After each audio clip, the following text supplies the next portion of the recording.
Singularity. My name is Nicola, and you're watching Singularity FM, the place where we interview the future. If you guys enjoy this podcast, you can help me make it better in a couple of ways. Number one is you can go and write a brief review on iTunes, or you can simply go to interviewthefuture.com and make a donation. Today, my guest on the show is none other but science fiction author extraordinaire Kim Stanley Robinson, also known as Stan. Stan is the author of an absolutely monumental recent science fiction story that kind of straddles the line between utopian and dystopian. Like, it's very hard to put in a niche. It's probably somewhere in between, and that's dealing with the issue of climate change. So this is the topic of our conversation today. And Stan, welcome to Singularity FM. Thanks, Nicola. It's good to be with you. Fantastic. So, Stan, before we jump into the nitty gritty of your book, I want to have a little taste and a little flavor of who you are and where you're coming from. So, if I were to meet you in a bar somewhere or at a conference, maybe, and if I never read any of your books, never knew the first thing about you, and if I ask you, who is Kim Stanley Robinson? How would you answer that in your own words within a sentence? I'm an American science fiction writer. I live in Davis, California, and grew up in Southern California. I'm married to Lisa Noel, and we have two grown sons. And what's the most important thing in your life? What makes you tick? Well, my family. This, I think, is pretty common. And aside from that, in terms of my what would you call it? My professional life or my artistic existence, um, I love literature. I focus mostly on the novel, but I very much love all forms of literature: poetry, theater, um, short stories.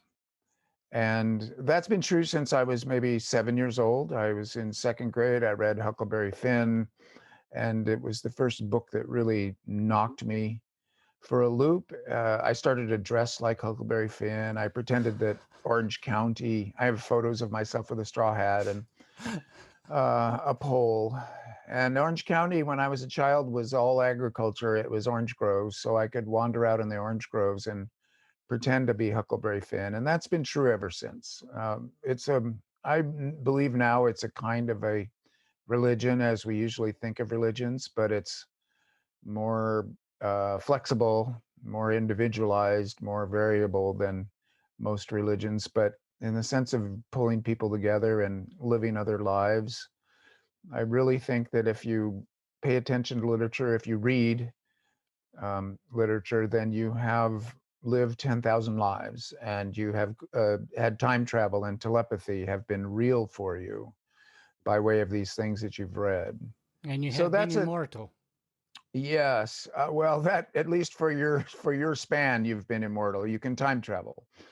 And then the other thing I guess I would say, very important to me, has been a life in the Sierra Nevada, because for the most part, I am an ordinary suburban house husband, Mr. Mom. My wife is a chemist. She worked for U.S. Geological Survey and was gone a lot. And I took care of our boys as they grew up. And that was all fine. It's all very ordinary. And I wrote my books on the side, so to speak. But the thing is that all that time I've been going up to the Sierra Nevada of California for as much as I could get away. And so this now comes to almost 2 years of my life spent up in the Sierra.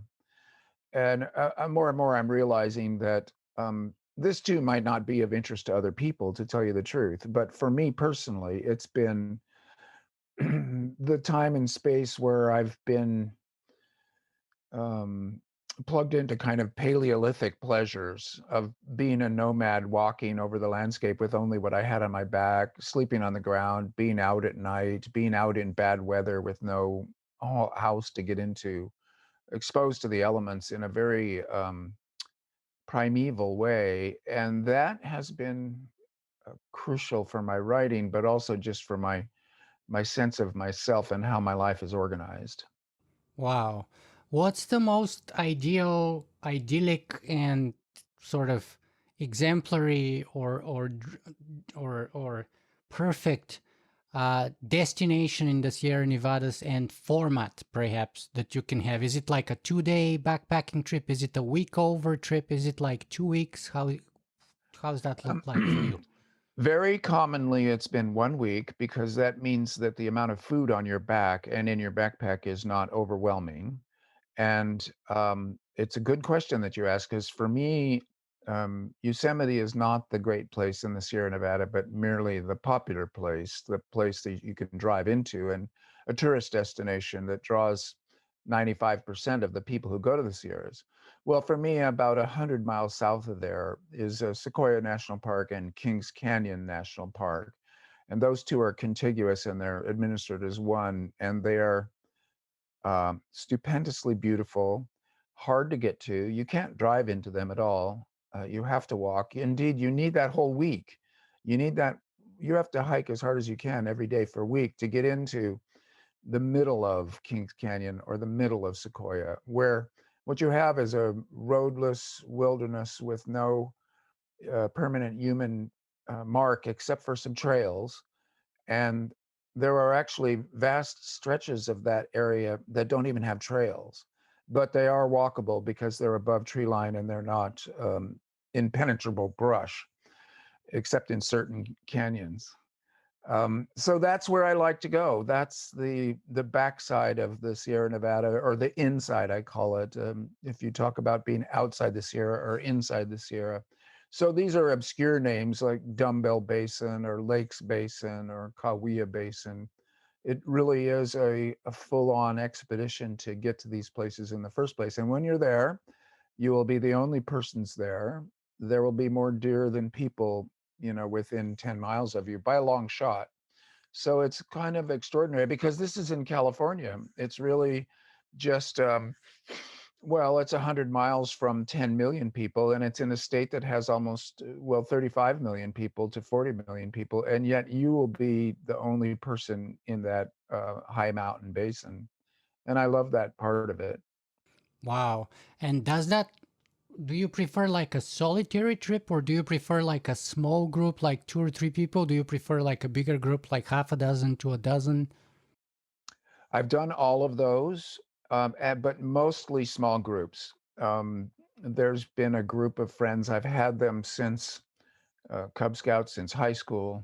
Um, and we gathered as adults, even though we're scattered all over now, to make backpacking trips. So that core group. And then I've also gone with families that are our neighbors here in the village that I live in. And the Sierras nearby, the Desolation Wilderness, is smaller, more compact, easier to get to, easier for children to hike in. So I've done it all, including solitary trips up there by myself, although that makes my wife nervous. The modern development of GPS devices where you can check in with people every night is a great relief to her. Because I used to disappear for a week and then I would show up a week later, and there was no chance. There's no cell phone coverage back there. You are out of touch. Oh, wow. So now, however, GPS devices, they're small, they're compact. You can text, or you can just hit a button saying, I'm okay, on a daily basis. So, but that's only just in the last 2 or 3 or 4 years that we've begun to carry those along with us. Wow. So this really helps us a lot, I think, because it gives us a glimpse at who you are. Because inevitably, this must be 100% related to what you do. And I mean, the themes of many of your books. So it's interesting. You said you fell in love with literature since you were 7. Does that sort of camping, hiking love precede that, or did it come after? It came after. It came in a little bit late, I would say, because my parents got me into the Boy Scouts, and the Boy Scouts were kind of a paramilitary. I mean, I didn't experience any of the abuse or the weirdness that's now widely reported about the Boy Scouts, but it was boring and a little stupid. So I thought I didn't like the outdoors. So it was only when I was a junior in college, I was 21 years old, a friend of mine who had gone up to the Sierras and been entranced by it. He organized his entire life around going to the Sierras after that first experience. He took me up there with another friend. Um, and from that moment on, so that was maybe I was 21, so that was 1973. And from that moment, I have been devoted to getting up into the Sierras. The Sierras are my main range, but when you get interested in them enough, then I've also spent a fair amount of time in the Swiss Alps, and I've visited the Himalayas and the Transantarctics. And so these are the mountain ranges that the second tier, the other mountain ranges. I know the Alps, they're they would take a lifetime just like the Sierra. So I know them only from a 2-year intense visitation. And then I trekked in Nepal in the Himalayas with my wife, and twice been to the Transantarctics in Antarctica as part of my visits to the Antarctic were focused on, well, what does this mountain range look like that crosses that whole continent? Effectively, it's an extension of the Andes, headed southward. You can see that on the maps, but they're completely buried by ice. So that's a very peculiar mountain range because, as Reinhold Messner said, you're only seeing the head of those mountains, and the rest of they're buried to the neck in ice, and that's peculiar and otherworldly, like being on some ice planet. But it's the Sierras that I keep putting them in my stories. I keep finding ways to write about being outdoors because it's something that I actually know myself. It's not book knowledge, but it's actual experience that I can write out of, and means I have to have some new perceptions necessarily that don't come out of other sentences, but come out of lived experience. And so it's been a huge help to me as a writer, sure. By the way, we should not forget to mention, or I should not forget to mention two things here. That first, it was Cory Doctorow who brought you to my attention on two separate occasions by first telling me and then repeating to me that the most beautifully written book that he's ever read, that he keeps reading every once in a while as a form of vacation, as he put it, is Pacific Edge. And then, so I have to thank Cory for that, but also then Glenn Hiemstra, who is the Futurist.com founder, who actually connected us, and probably without whose prompting, this interview might not have happened. So thank you guys. Thank you for that. Hmm. Uh, Stan, I'm wondering whether we should start with sort of the big picture and then zoom in on your book, or whether we should start with your book and then expand from it. What do you think is the better approach? Ooh, I'm willing to follow your lead on that. Either way works. Okay, let's start with the big picture then. I like to start big. Hmm. What, in your opinion, are the biggest problems that humanity faces today? Give me, let's say, the top 3 to 5 things that we should be worried about. Well, I think they can all be organized under the name of a mass extinction event.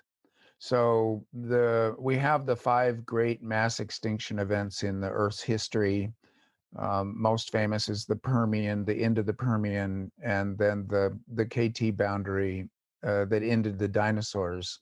These mass extinctions events are joined by three others, and now we're starting the sixth one, and this one is anthropogenic in that humans caused it. So, okay, what's that the result of? Um, a lot of it's accidental. Obviously, we didn't know we were going to do this, or else we would have avoided it, I'm sure.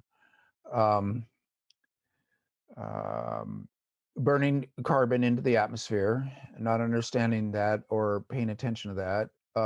Land use of using all the land that's easy to move around on for us rather than for the wild animals.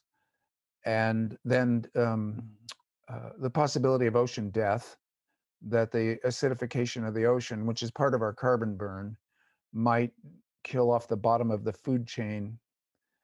And so and then a lot of this gets described as global warming. The rise in temperatures might release more carbon and methane out of the permafrost as it melts. And then we've got sea level rise also as a derivative of all that. But all these problems can be organized under the rubric of a mass extinction event that we are beginning. And that is a profound practical and moral disaster that is still avoidable. So I feel a sense of urgency in that we can see a geological level catastrophe coming down on us that will wreck human civilization, but also cause many, many, many species to go extinct and never come back. We can see that coming by the Is way that that the we're behaving biggest now. threat? Is that the biggest danger that we're facing today? Well, it's the name for all the dangers. Yeah. It's the way to name quickly all the other threats as they will all combine to this one giant thing, and that will wreck civilization and be a kind of moral disaster in that all these other species are they have their own intrinsic value. They're beautiful creatures like us. They're our cousins biologically at the level of DNA, they're all cousins. So it would be a crime and a stupidity beyond all telling um, to not change rapidly. So that's the urgency that I feel. Hmm. Well, I want to make 2 points here, but I was going to bring this point a little later on, but someone from Facebook made a comment when I was soliciting audience questions for this interview, and his name is Aatu Koshkensilta. I don't know if he's Finnish or somewhere there about Scandinavian, but here's what he says. So I wanna see what you want to reply to him.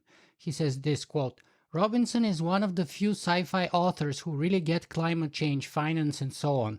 Still, in all his novels, there's not a whiff of any revolution when it comes to taking non-human animals seriously as moral objects, subjects, patients. They're at best instances of their species which might have some value as components in various systems, not as individuals. It's always biodiversity in terms of species, etc. This is not necessarily a reflection of his personal ethics or ideas. Perhaps this is simply something he projects into the future as an interpolation of our present day attitudes. Still, it's odd to read about far future ecologically enlightened people who think of predator and prey simply as variables in nonlinear equations. Well, I'm thinking about that because it's a serious reaction to my books, because this person only knows me by way of my books. And I think there might be some truth to that that is relative to my own life situation, which is true of most modern humans. We don't spend that much time with wild animals. We don't run into them by accident very often. We don't, except for a few people, seek them out, which is a little bit peculiar, but is almost necessary if you're going to see them. So if he's talking about individual animal characters, well, I'm thinking of the tiger in The Years of Rice and Salt, which is a point of view character. I'm thinking of the frequent encounters with wild creatures that are incidental that come out of my hiking life, where we see deer and bears and marmots and the various creatures of the forest belt of the Sierras that are mostly those animals, but also the occasional odd sighting of a creature that you don't usually see. But look, the wild animals don't like us, regard us in general as intensely dangerous to them. So they are elusive. They're nocturnal, whereas we're diurnal. They're out in wilderness for the most part, whereas we are mostly urban or suburban, or maybe rural. And I haven't done what many humans have done up until modern times, have intimate relationships with working mammals like horses, oxes, mules. That never happened to me. I grew up in the automobile age. So there's some truth to what this person said. Perhaps what he's implying here, and I'm probably putting words into his mouth, but I'm sensing a whiff of sort of like Peter Singer animal liberation slash veganism slash ideas. People often say that veganism is the fastest growing social movement. So perhaps, a little more, or why don't you, or do you ever think or address like the animal liberation movement or the vegan movement as a social movement, but also as a movement to alleviate climate change potentially? For example, here in your latest book, you touched a little bit by mentioning here and there that he was mostly vegetarian and that in Switzerland, where he lived, they served mostly vegetarian food and they were eating predominantly vegetarian a few times. But there was not much more than that, I think. Yeah. Well, I myself am a omnivore, and I feel like we have uh, uh, always been omnivores. So I often think about the Paleolithic and feel like meat eating and killing and eating effectively our cousins is a human thing. When it's scaled out as it is now, it's a bad for the general biosphere, and I'm not in favor of eating beef, for instance. And I try to limit my meat intake to a small amount, but I don't um, dismiss it from my diet. Now, but in my books, I'm thinking I have keep coming back to habitat corridors and letting the world be a place where wild animals have their existence as well as us, and that they get to live their lives and that we don't interfere with them. So this is different than animal liberation in a way. This is more indeed a biosphere view of all the creatures have value, all species have value. We have to avoid driving other creatures into extinction, and that means creating habitat for them and leaving them alone. So I think that in my books, New York 2140, there's habitat corridors everywhere, and it's gone back to a kind of half Earth by way of disaster striking. In 2312, all the wild animals that have been kept in zoos out in space get returned to Earth in a single kind of dreamlike image.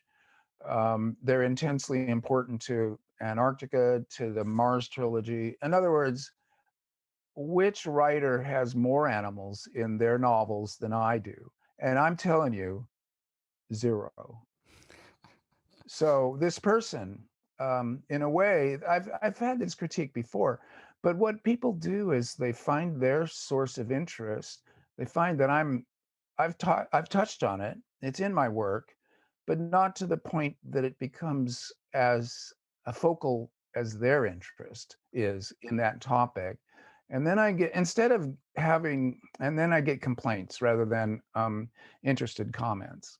So I'm going to say that I have more animals in my science fiction than most novelists have animals in their fictions. And I live with my two cats, and I'm very attentive to the otherness, the weirdness of pets and of cats in one's life. And I quite love that. And so yeah, I think it's worth writing about. One thing that this questioner has brought up that I think is important to affirm is that these creatures are our cousins, and they are worth including them in literature as characters and as a topic, that they're part of society, you might say, and they're part of our extended body. And I'm all in favor of that. I keep trying to find ways to do that. Yeah, and that's why I brought this sort of audience comment right here, because I thought it was relevant. Hmm. But let's go back to your previous point, though, and that's the extinction event point. And you said that all the major problems that humanity is facing today kind of fall under the umbrella of this extinction, or possible extinction, or ongoing extinction event. Would you include things such as nuclear war, or the possibility of nuclear war, nuclear weapons, or other weapons of mass destruction, as well as, for example, the potential possible rise of artificial general intelligence? Because people like Elon Musk, for example, have made headlines around the world by saying that, oh, AI is like summoning the demon. from those horror movies, and that it's the biggest threat that humanity has ever faced because it's more dangerous than nukes. Again, that's another paraphrase from him. So, whereabouts do these two existential threats fall within that? Are they under the same umbrella? No, not at all. Not in my opinion. The nuclear threat is constant and intense, in that there are a lot of nuclear bombs, and that would be relatively easy to activate them and set them off. And they exist as dangers that we haven't fully dealt with. There was some good work done by American and Russian diplomats at the end of the Cold War to try to stand down and to activate a lot of the nuclear in American stockpiles. That did something, but it was a problem that was only half solved, and then it was left in limbo. And it still hangs over our head, this gigantic sword of Damocles. And one presumes that it's so um, destructive of an event that people will take pains to avoid it. And that's why everybody exists with the nuclear bombs out there, is this running assumption that nobody is crazy enough to set one of them off. Well, that's not something that you want to hang your hat on. There are various kinds of psychopathologies around, and people lose their perspective and their judgment. So that's a real threat. Now, general artificial intelligence is a science fiction story. And in fact, it's a very weak one. So, everybody tells science fiction stories. Our culture is permeated by science fiction stories, by which I mean stories about the future and what might happen. And so we do that in our personal lives, in that well, if I go to college and I get these degrees, then I'll get this job, I might meet a partner, I'll have a good life. That's your utopian science fiction story. Or you're fearful in the middle of the night, certain biochemicals are missing, you're awake, insomniac, you're thinking, God, if this happens, then I'm doomed. This, that, and the other. Cascades of badness, that's dystopia.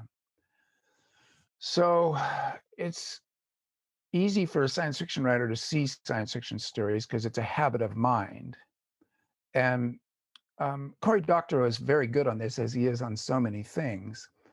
Artificial intelligence is a made up noun. And what you have are computers that are performing rapid calculations based on computer coding. So, what matters are programming algorithms. And what is called machine learning is indeed a reiterative algorithmic process of refining algorithms. There may indeed be what we could call artificial intelligence, but what is lacking in that set of activities is agency on the part, and also understanding, and also consciousness. So if you think of intelligence as embodying decision making and cognition and understanding and wisdom and agency, well, your machines have none of those, and they aren't a threat at all. You just go over and you pull the plug. So the science fiction story of the big bad computer that takes over the world, it's so silly. It's like worrying about human extinction, or like, oh my God, there might be an asteroid that hits that kills off all humanity, and therefore we have to have a tiny colony on the moon or on Mars. These stories are bad. They don't reflect the reality on the ground of what could really happen. They are fantasies. They are horror stories. They're different than rigorous science fiction that takes reality as something that's going to hold and conditions what stories we can tell. So I have no, I'm interested in artificial intelligence because of this. You could probably work up a set of algorithms that, if it was just creating sentences on a screen, like an email message, could pass the Turing test. Very, GPT-3. that's interesting. I mean, I think that's really interesting, because at that point you've got some kind of bizarre puppet friend, or you've got a Turkish chess player. It doesn't have consciousness, but that string of sentences on the page, you can't tell if it's coming from a human or if it's coming from a machine. That might happen with quantum computing or with some really good classical computers. I've been interested in it. I've written about it. It's still not a fundamental danger or even an issue because these will still just be machines clacking away. Why do you think so many people get sort of seduced by or tempted by that, as you called it, science fiction story? People like not only Elon Musk, but also Bill Gates, Steve Wozniak, even the late Dr. Stephen Hawking said that the arrival or the invention of AI may spell the end of the human race. Yeah. Well, this is a great question. And because I've had to think about that. These are brilliant people and they tend to be technologically savvy. That does not make them good philosophers. Okay. That those are different subjects. And one thing that happens with highly intelligent, brilliant people is that, like all of us, they are a little bit on the spectrum, and there's also expert overconfidence, and there's also emeritus syndrome, where you get to be world famous because you're a great physicist or you're a great computer entrepreneur. At that point, you can mistake that for wisdom and begin to go emeritus and begin to speak about larger issues, about social issues. You can end up saying remarkably stupid things. And I'm not saying these gentlemen are saying that about AI, but sometimes you have great scientists going on about in an embarrassing or even a horrible way about social issues. Sometimes they're great, like Einstein. Sometimes they're reprehensible, like Watson. So none of these people are to be trusted compared to uh, uh, a working philosopher, someone like Peter Singer, whose opinions are grounded in the history of philosophy and have a wider human uh, grasp. And you could say the same thing of good novelists who are, and if they're anything, they need to be generalists and philosophers. So, and then lastly, what I want to say about that is artificial intelligence is a science fiction metaphor for science. Science as an activity and as a set of human institutions is artificial intelligence already here. It's general artificial intelligence. Here's what I mean by that. No human could do what that AI does. Science as an aggregate activity is omnipresent. It seems sometimes omnipotent, is doing things that no individual one human could do, has taken over the world, controls all our decisions, could become fascistic and order us to do stuff that we don't really want to do, blah blah. You see what I'm saying?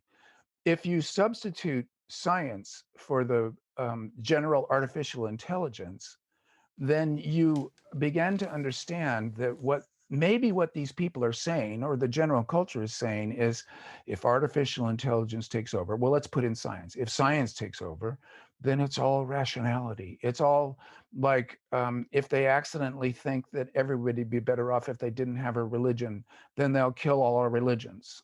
Like the computer that is given the instruction of increase strawberry growth, and then suddenly the entire world is a strawberry patch. These kind of supposed accidents that science might create, if it's the only force in action, then science slash AI might do anti-human things. It might become the boss and take over and become some kind of fascistic or totalitarian state that we have to fear. So these people have made a category error. They're talking about a metaphor, which a metaphor has a vehicle and a tenor. This is English major stuff. The um, the my love is an apple. So then love is the vehicle and the apple is the tenor in this metaphor. Well, people desperately worried about artificial intelligence taking over, it already has because they've mistaken the tenor for the vehicle. Science is already here. It's an immense force. It does need philosophy. It needs wisdom. It needs human control in order to be pointed in the right direction because science in the abstract can study and then develop almost any kind of technologies. You know, it can do gas chambers to kill humans as well as it can do, you know, vaccines to cure us from disease. So science is a kind of a massive tool like AI, and indeed it is AI. So that's my explanation, long and roundabout, and somewhat literary. But you see what I mean? Yeah. People are making a category error here because computers are nowhere near as dangerous as they're talking about. And this is the way I try to interpret what they're saying as being more than just foolishness. They're pointing to a real problem, but they haven't identified what the real problem is, which is that science needs judicious, humane, philosophical direction. I love that point because that has been the main point of my work for the last 11 years because my whole goal has been to bring ethics into the realm of AI, into the transhumanist community, and into technology in general. And I have argued and continue to argue until I find myself losing that argument and having to embrace a better one, that all of the problems and threats that we're facing today, whether it's climate change, whether it's nuclear war, whether it's artificial general intelligence, are actually all falling under the same umbrella. And that's exactly our technological prowess, far surpassing our human capacity to control that prowess. And that's to say, our power far outstripping and outpacing our wisdom to apply that power in a sort of a smart, productive, and non-suicidal way. Mhm. Because right now it looks like we're doing exactly the opposite. And so I'm very much for wisdom and for philosophy, and especially for ethics as the most important branch of philosophy that I think is uh, applicable here. But let me push a little more on the first point about nuclear weapons, though. Um, because people have argued that, you see, nuclear weapons would pretty much guarantee that we would wipe out most, if not all, life on our planet if they're being released, because we have had, in the past, we've had something like 50,000 nuclear warheads. Today, we have maybe about 20,000, still way more than sufficient to do the job. And even in support of that argument, whereas you see climate change, there will still be humans who would survive and species who would survive. And furthermore, there were recently a lot of declassified nuclear weapons test movies that are currently in the process of being digitalized. And unfortunately, that library has been so damaged that many of them are beyond saving. But those we have been able to save, we have observed that there have been some scientific errors. That's to say, the nuclear yields that they were calculating as to a great degree based on data from those movies were underestimated by something like 40 and in some cases even 50%. In other words, the yield that they were getting in the 50s and 60s were 50%, up to 50% bigger than what they thought they were. So when you combine these two, it would seem that nuclear weapons are a bigger threat to humanity than climate change, isn't Yeah. it? Well, if they go off, yes, because that would be climate change instantaneous and severe, Precisely. the Yeah, nuclear winter. yeah, And Carl Sagan was very good on this, and the whole exactly. anti-nuclear movement of the 80s, the concept of the nuclear winter was very sobering. And I want to make it clear that when I say that, I mean, a full-on nuclear war would not would be another mass extinction event. It would not end life on Earth. Bacteria would be fine. Bottom of the ocean, I mean, it would be like the Permian event. Sure. 90% of all species would die, 5% would go on. So, in other words, 25 million years later, you would have a fully expressed ecology once again. But 25 million years is a long time, and I'm just saying I'm trying to be fine in the distinctions here because especially in the popular audience, in the general imaginary, the idea that we could kill off all life on Earth, or that one asteroid hit, or even a nuclear winter would kill off all life on Earth, is inaccurate. And you want to be accurate. So then I'm thinking about this event 73,000 years ago. There was a volcanic explosion, probably in Indonesia, that killed off all humans on Earth except for a population of perhaps as low as 2,000 individuals on the coast of South Africa. So this was a nuclear winter that was a volcanic winter. And those 2,000 people had bulbs that grew underground that they could eat that was not that survived and was a source of food. And they had clams offshore. They had a combination of a food sources that is postulated that, and they had caves. And this one stretch of the shore of South Africa, this is 73,000 years ago, not, 500,000, but just recently, really. We were down to 2,000 individuals. If we had a nuclear war, I feel that the ingenuity of human beings is such that we might indeed be reduced to some tiny remnant of what we've got now, a mass extinction event indeed. And I can imagine that, 20 or 50 years later, some tiny scrap of humanity would crawl out of caves or shelters somewhere and start over again. And it would, of course, be a trauma. It would be the end of history. It would be the beginning of really a new species. Evolution would take place, blah, blah. But again, this is just, um, this is probably being too fine when I say that, again, let's be accurate. An, a nuclear event, especially a general nuclear war, would be the end of humanity as we know it. It would be the end of civilization. It would be the end of 99% of all human beings. It would be the end of history. But it might not be the end of the species that might crawl out later on. And now this is maybe this is stupid of me to insist on this, but I want to um, make sure that we don't get into the realm apocalyptic um, of apocalypse of the oh well that will mean the end of everything. Mostly it won't mean the end, it will just mean disaster, catastrophe, and something to be regretted forever, and Like it a would be, reboot or a reset of humanity. but in a bad way. And Yeah, in sure. essence, it might be better to go extinct. One of the things that I've often thought about is these remnant colonies on the moon or on Mars, which would not be enough on their own because it's Earth that will keep us alive, not ourselves. We can't do it on our own on off planet. We need to be on Earth. That's where survival would happen. But what I'm saying is that that post-traumatic population might wish they were dead, that we might be better to have just wiped ourselves out entirely, but that's not very easy to do. So maybe this is getting a little bit too fine about it.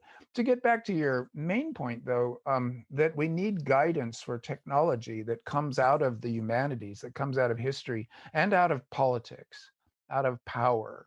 That one of the solutions to the problem that you're bringing up here is what would the scientific method do if it were put to the problem of ethics and the problem of politics?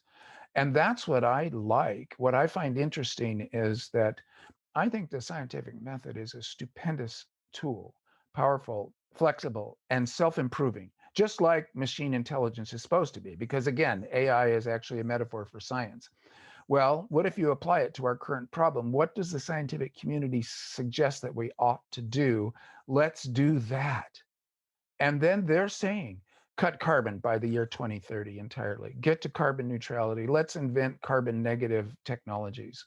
Let's make habitat corridors and perhaps keep half of the earth empty of humans. Let's reduce the human population to 3 billion by positive means, by giving women power. Let's do this, let's do that. And so I I am a science fiction writer because I'm a fan of the scientific method. I'm a believer in that as the best politics that we've got, that it's philosophy by other means, that it's politics by other means, and that if we are worried at the successes of our technology, that we're actually inventing things so fast that, as you pointed out, we can't really we are not in good control of where it's going as a civilization. Let's apply the scientific method to that problem too, and make a consultative method by which the human community figures out what to do with its new powers. And that too would be part of science, and it would be part of the reiterative process. And in that, philosophy becomes really important. Ethics, religion, however you want to put your worldview, That's part of the picture.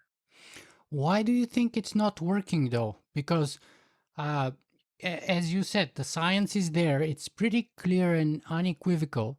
It has been so for a long time now. Actually, I was shocked to discover there was a woman somewhere in Rochester in the 1850s who first proved that the concept of climate change as a experimental proposition. She made a whole experiment proving that climate change is totally feasible and plausible. She was not allowed to present her findings in the 1860s because she was a woman. Then, a couple of years later, a man was allowed to present her findings instead of her, and basically it went into oblivion. And then Mm. this idea has been reappearing since the 1890s, then the 1920s. Every 10, 20 years, there's a new scientist who comes up. And yet, here we are almost 150 years later. And I just finished an interview with Thomas Homer Dixon, who has a fantastic book on climate change called Commanding Hope. And one of the comments that I got after I posted links to that was, two criticisms were, and I'm sure you must get that a lot. First is climate change is not real.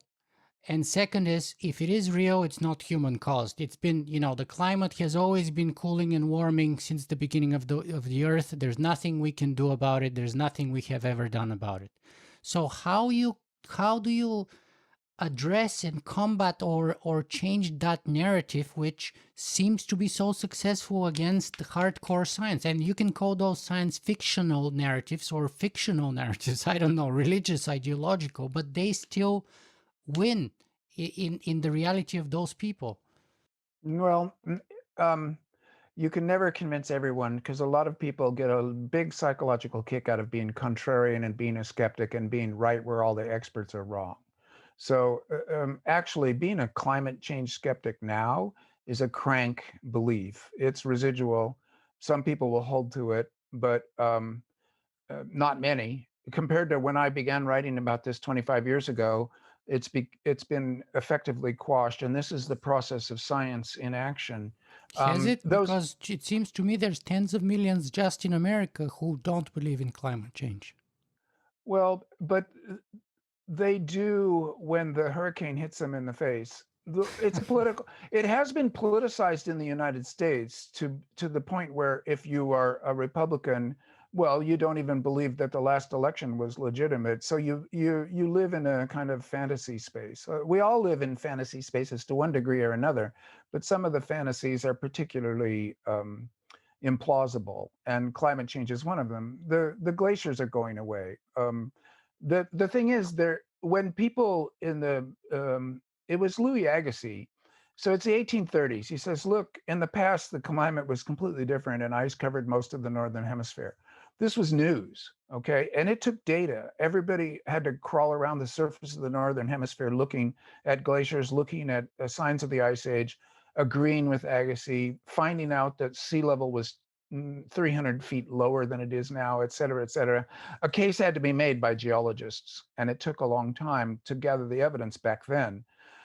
Then Arrhenius, the Swedish chemist, amongst others, like you mentioned, put forth the chemistry. If there's more CO2 in the atmosphere, the average global temperature is going to rise. This was simple chemistry, and it's provable in a lab. And now we have stupendous amounts of evidence showing that it's the case.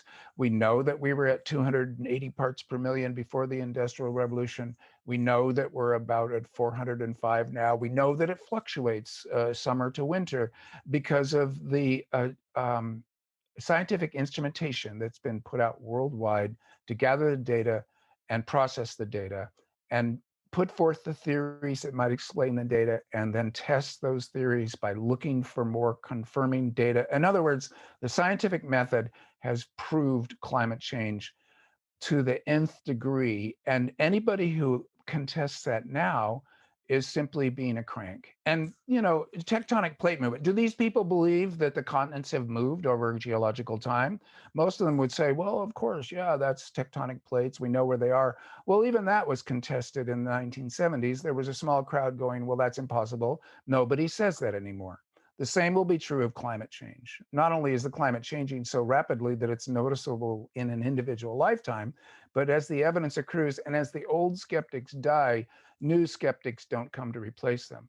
Now, there's a separate issue here is the politicization of these worldviews. There's Republican and Democrat in the United States. These are like baseball teams. You're one or the other. You choose them. They tend to be lifelong. You are loyal to them no matter the stupidity of your players. Um, I'm a Dodger fan. Sometimes the Dodgers will have players who are jerks. I overlook their jerkiness because they're Dodgers. When they move to another team, I'm happy because a jerk has left the Dodgers. But while they're Dodgers, I suppress my dislike for them. Our political parties are like that. And it was a bad mistake of the Republican Party leadership to begin to deny science because when you're sick, you run to a scientist and everybody gets sick. So this is very important to insist on. The medical world is science in action. Your doctor is a working scientist. And when you're scared for your life, when you feel a bump in your side or when something goes wrong in your body and you feel sick and you're scared, you run to a scientist. So these climate skeptics, they'll go to the doctor when they're sick. So their belief system is bullshit. It's a holding two things in their minds at once and trying to pretend that one of them is true when the other one shows that it's false. Because the scientific community is united in its awareness that climate change is real and dangerous. And so the people still in denial of that, well, it's part of a political belief. I don't like elites. I don't like people running Washington. Jobs went away in my part of the world. Good jobs were the jobs that kept me in a middle-class existence have been outsourced to cheap places around the world. All the politicians in Washington, both the parties colluded in that. I hate them all. I'm going to go for the one that is the angriest. That's the Republicans, although Democrats are very angry too. So the fact that science has gotten caught up in this is part of the dysfunction of our time politically, but it doesn't say much about science. Many scientists are still just crunching away going, oh, well, just, give me my funding. I'll do my work. I'll give you the results of my work. You can do with it what you want. It should be very helpful to you to know more. This is the scientific point of view. If you know more, you can probably put it to use for good reasons, for good purposes. Yeah, I agree with everything that you say 100%, but just at the human level, half of my wife's family is from Rochester, New York, a town that used to be called Kodak City. And after Kodak went bankrupt, and they've been lifelong Republicans, all of them. All of them voted for Trump the first time. All of them voted for Trump the second time.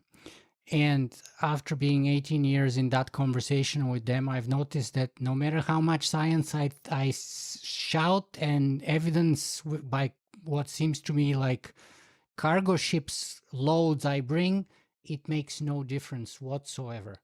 Sure. So, well, that's a common story. But when they get sick, when they get a cancer or when they break their arm, they run to a scientist. So they're the ones caught in a contradiction that they have to live with, and that's their own inner confusion and their own sadness and their own anger, because that much anger makes you sick and makes you sad. But here, all you really need, all you can really get in this world is a working political majority. You're never going to convince everybody. Humans aren't like that. So what you need is 51% in Congress, or you need 55%, or you need 60%, or you need 67%. It depends on the particular rules, what a working majority means. But all you're going to get is that working majority. And then you're going to drag certain parts of the opposition kicking and screaming to the next stage of human development. And they're never going to like it. They're never going to agree that it's even real. They'll live in a particular fantasy, and most of them will run to the doctor when they're sick, run to a scientist, and then complain about science when they get well again. well, we humans are strange beings, that's for sure. So Yes. perhaps this is a good time to migrate and start focusing to speak a little more about your book, because I believe that actually one way that we can bridge that gap is not necessarily with science and with evidence, because most of those people don't speak that language anyway, but with stories. That's kind of like one of the conclusions that I have gotten to. Stories that people can relate to and therefore learn from, because stories tell us who we are, where we're coming from, and where we're going. And also, stories tell us what is right and what is wrong, what we should do and what we shouldn't do. And the most sort of one monumental story that I've read recently was your most recent book called The Ministry for the Future. Now, let me just say that I don't recall ever reading sort of a more gruesome, more terrifying, more haunting opening chapter of a book, science fiction or otherwise, than your story. I was like, honestly, beyond depressed after reading the first chapter. That was like very heavy, very heavy on me. Yeah. Tell me a little bit more about that. Or maybe perhaps you should start with the book in general and then tell us why such a bang opening. But it's like bang is an understatement. It's like shock and awe. Yeah. Well, it is a novel about climate change, and the notion on my part was, can I tell the story of the next 30 years and make it a kind of a best case scenario outcome? At the end of 30 years, we have gotten to a better space, and you still believe it as a reader. And I think that we're in such a bad spot right now that making readers believe in a best case scenario is an accomplishment in and of itself. And then, yeah, that opening scene is brutal and easily the worst thing that I've ever made myself write. But I was afraid, I am still afraid that something like that can happen and will happen soon. And I wanted people to know about it. And that has to do with these wet bulb temperatures. And this is not particularly new observation. Heat combined with humidity is much worse than dry heat. And what is just another recent scientific finding is that there comes a combination of heat and humidity that you can measure by various indexes that combine heat and humidity to one number. And one of them is called wet bulb temperature, where the idea being that you put a wet cloth around the bulb of a thermometer, you swing it around in the air, the evaporative cooling will drop to a wet bulb temperature. If that wet bulb temperature it reaches a height of 35 degrees Celsius, so in other words, you're spinning it around, evaporative cooling should be working, and it's still only bringing the thermometer down to 35 C, that's fatal to human beings. You could be naked with a fan on you indoors in the shade and still die of overheating because your sweating doesn't work anymore to cool your body. Your body overheats. Hyperthermia is at least as bad as hypothermia, maybe worse. And you cook your organs and you die within hours at this temperature. And that temperature has been hit a few times now on the Earth's surface, and is going to be a common occurrence. And you would have to be in air conditioning.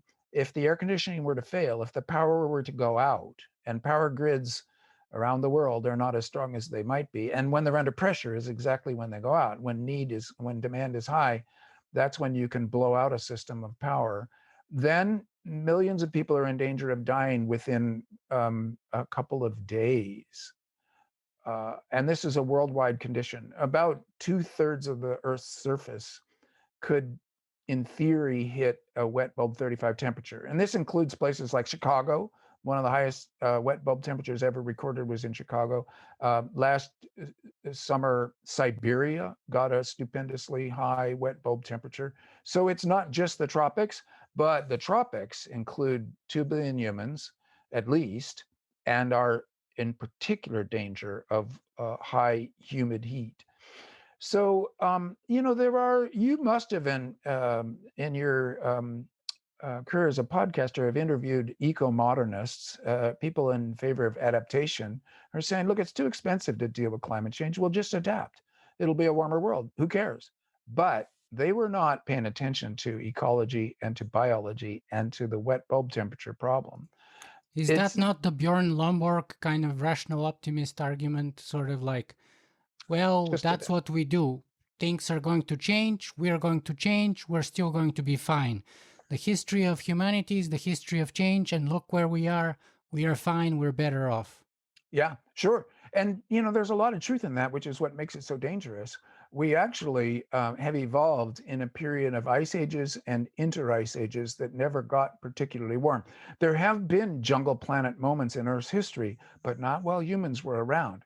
And we evolved to cope with a certain level of heat and humidity in combination. That it turns out that our tolerance for that at the high end is way smaller than these eco-modernists ever paid attention to. They're still denying biological reality in favor of economic reality. In that sense, they are deeply wrong. And they're making a stupendous omission. And you know about all the cognitive errors, a confirmation bias. You don't take on information that undercuts your basic understanding of the world. You ignore it. You manage to keep it out of your head. So these eco-modernists are managing to dodge a salient fact. And that's one of the reasons that that first scene of my book is what it is.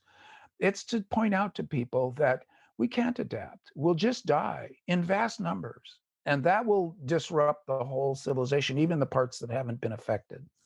Perhaps now is the time for us to bring that future discounting rate concept, and how is it relevant to your book or to your thesis and to your story? First of all, what is future discounting? How does it work, and why is it relevant? Well, it's part of economics. And what you do in economics is try to rate optimal usage of limited resources by way of calculating them as quantities. So it is a kind of a science, although the axioms themselves aren't scientific, in which you try to do cost benefit analysis. Well, imagine that humanity goes on for however many years, say thousands of years. The future generations outnumber us hugely. And so if we were to rate the cost benefit analysis of doing things where we rated all those future generations as being equally valuable as us, equally as important, they outnumber us so hugely that we all ought to be doing everything that we can possibly do, all for the future, not for us, for the future, because that's how the economics of it would work out, the numbers. So, what economists do in order to give us a fair uh, say in how history should be run is to create a discount rate. And it comes out of financial theory, so that if you are offered a dollar today, if you were offered 90 cents now or a dollar in a year, you might take the 90 cents now because it's worth more to you in your hand immediately than a dollar a year later. So that's the discount rate. Well, the choice of a discount rate for valuing the interests of future generations is entirely an ethical choice. There is no um, scientific basis for saying we should make the discount rate 3% or we should make the discount rate 10%. It's just a question of how much do you want to value the future generations as compared to your own. Previous capitalist economics has assumed that future generations will have more power than us. They'll have more technology, more resources. They'll be able to take care of their own problems. We deal with our problems in any way we can. Future generations will deal with their problems. Fine. Now that's not true anymore. Future generations are going to be holding the bag, an empty bag, because we will have torn up so much of the biosphere. The mass extinction event, et cetera, climate change itself will damage future generations. So the discount rate, if you were, the lower the discount rate, like say 1%, the more you are treating the future generations with respect as they're going to have problems. We shouldn't discount their rate too much. The higher you set it, the less you value those people. You're saying, to hell with them. They'll take care of themselves. So what discount rate do we choose? Well, um, William Nordhaus won a pseudo Nobel Prize in economics for saying that the discount rate should be about 4%. But he just picked that number out of a hat, ran numbers, and said, this makes sense. There's no scientific basis for that statement. And in fact, now there are other economists that are saying, actually, the discount rate should be zero. It's just ripping off the future to have any discount rate at all. Other people are saying, well, the law of the 7 generations, which comes out of indigenous cultures, Right. that you treat the 7 generations before and after you as being exactly your equals. So then you would have a bell-shaped curve to your discount rate, where the discount rate would be zero, and then it would get increasingly high the further away you go, to say that to make your numbers work. It's like getting rid of infinities in mathematics. Other people have argued the reverse, that we ought to have for the 7 generations a big discount rate. They can deal, but that beyond that it gets higher. So, in other words, in economic theory, the argument over the discount rate is an argument over basic fundamental philosophies of how do we treat the future people that It's aren't here ethics, yet. what I would call ethics. Yes. Some people call that ethics. There are communities in which ethics is seen as just the foam on top of deeper waves of power. In other words, a set of excuses for practices that are have underlying axioms. I'd like to avoid that word just to keep it at the level of political power. In other words, you could say, well, if everybody was ethical, then capitalism would work. Well, I would say that that's not true, and that also this notion that everybody's ethical. In other words, you would do stuff beyond, above and beyond what the law requires. I say no, the law should require it. So I like to take the discussion of ethics back to the level of maybe fundamental axioms or ideology or worldview, that kind of terminology. Well, it comes down to values at any rate, and that's what ethics is concerned about. And what's striking to me is that sort of the West and the indigenous people that you were mentioning, and those are people like sort of like in British Columbia and sort of like Washington State, sort of near the Pacific coast of North America. They looked at the same issue and came up with sort of diametrically opposed solution or value system to value that. So we here have that kind of future discount rate that you were just describing. They, on the other hand, as you mentioned, have this idea of valuing 7 generations back and forth. Mhm. So every major decision that those tribes have had to make was to be considered as if it were impactful both 7 generations back and seven forth. And so for them, those were all on sort of the same plane level, the same value level, right? Which is one Mhm. reason why perhaps, they lived in, let's say, in British Columbia for thousands of years, and they were sort of in a near perfect equilibrium with the surrounding environment. Western European settlers came in and we fished out the fish out of the lakes in 200 years, cut out the trees, took out all the major big mammals and stuff like that in basically 200 years. So that's what's striking to me is how, and we, doesn't it come in some way to our sort of like inception stories, like the original inception story that we have in the West perhaps could be the one that, God created us in his own image, and then he created the rest of the world as our garden, to serve us. So they're ours for the taking, to to do with them as we see fit. Whereas they, in their inception stories, the indigenous peoples, they have a sort of a more horizontal, more decentralized, more sort of humanities on the same playing field as all the other animate and even inanimate objects, such as stones and rivers and trees and you name it, right? Mhm. Yeah. So is that not sort of the epistemology of that kind of, the origin of that kind of value divergence, if you will?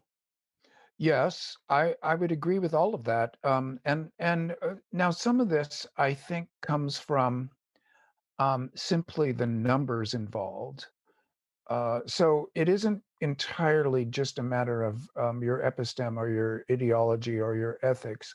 If there's a tiny number of humans and their technology is created out of the local materials, only lightly rendered, so you don't have a waste stream, and you only need a certain portion of the biosphere productivity to equip yourself for a comfortable life, and there's only a few thousand of you, or say at most a few 100,000 of you on a landscape that is giant, you can fall prey to the a perception that the world is so much bigger than any individual and so much bigger than humanity itself that we could do almost anything we wanted and it wouldn't damage the biosphere fundamentally. And for a long time, that was true. The human population has expanded so rapidly, um, to such a large number that we are in a new space uh, in a as far as biosphere relationships. In that, when there's 8 billion of us, it is a radically different problem than when there was only 500 million of us on this planet. And so now we're hitting that problem of sheer numbers of humans. Then also the scientific revolution, which of course is the driver of the rapid population rise. In other words, without the food, without the disease control, we wouldn't have been able to have this rapid population rise except for the scientific revolution and the technologies that we've built. So we did all that, and it made people's lives more comfortable, more variable, richer in every way, including richer in experiences and less suffering, because that's medicine, is reduction of inevitable human suffering. All that happened, and more or less as an accident, without any evil intent whatsoever, without any, you don't even have to include capitalist greed or imperialism or colonialism or the treatment of the other as if they were slaves. Those are all bad and they're all part of our problem. But even the good parts of human history, scientific progress and technological improvements, have accidentally led us into an ecological crisis. So you have to include it all. This is the reason that my books are so long. This is the reason the Ministry for the Future is such a grab bag of different elements, is that all of these good and bad strands of human history have combined to put us in this crisis. And getting out of it is going to be a technological, but also an emotional or social accomplishment. It's going to take all those things. This is the perfect time for us to zoom back a little bit back and talk about, first of all, what's your thesis, overarching thesis of your book? Well, let's see. The Ministry for the Future, the thesis is that we could still make a good Anthropocene starting from now, even in the ugly situation that we're in right now, and even with a lot of people in disagreement, as you pointed out, um, we could still make a good Anthropocene. And that's why I loved your book, and it just totally by coincidence happened so that I read Todd Homer Dixon's book Commanding Hope, which is a nonfiction book. And then I read your science fiction book, The Ministry for the Future, right after his. And I think they're honestly one and the same book. Only one is the fiction version and the other is the nonfiction version of the other. And the two of them together make one whole and they kind of complete each other. That's because they're kind of both about hope. And interestingly, he opens his book with a quote from you, which is like phenomenal. So okay, so walk us through that sort of line of the storyline here. What is the Ministry of the Future, and how is it going to be able to kind of push us or direct us towards a better Anthropocene than the one we are heading towards right now? Sure. Um, my working theory was that we are in an all hands on deck situation, by which I mean every possible solution to our problems that has been put forth in the last decade or two. All of them are worth putting on the table and trying, because we're going to need all kinds of things to succeed for us to get a good Anthropocene. So then I thought to myself, it needs to be coordinated. It's a global effort, but we're in a nation state system. And we're not going to overthrow or institute a brand new political economy. There's going to be nation states, there's going to be capitalism, there's going to be money, for the next decade. Okay, that seems to me that there's a certain amount of path dependency and momentum and a trajectory that we're on. Using those tools, can you still get to a good Anthropocene? And that brought me to the Paris Agreement. So the Paris Agreement, it's fashionable to complain about it because it doesn't do enough, blah, blah. It's very true that the Paris Agreement could end up looking like the League of Nations, In other words, a good idea that failed. But right now, it's what we've got for international cooperation on climate change and on dealing with the biosphere devastation that we're um, falling into right now. So I thought, well, the Paris Agreement, I read it and I got some help from some people who worked on the Paris Agreement in terms of understanding it better. And that was crucial. And I thought they have the right to set up a standing committee that is always working on issues. And then I gave it the nickname, the Ministry for the Future, because the people at the Contemporary Cultural Museum in Barcelona, Spain, um, had me for a conference of theirs, a conference of ideas, in which they were talking about a minister for the future. They said to me in an interview, there should be a ministry for the future. And I was completely jet lagged and wasted, but that notion stuck with me. And so I thought, under the powers given it by the Paris Agreement, which was signed by every nation on earth, and this is an amazing diplomatic achievement, that a small, it would be like UN ministries. Essentially, it would look like they can't do much, but they are organizing spaces where the effort could be organized. I could tell the story from there. And then I had a place. I mean, Zurich is a place that my wife and I lived in for a few years back in the 80s.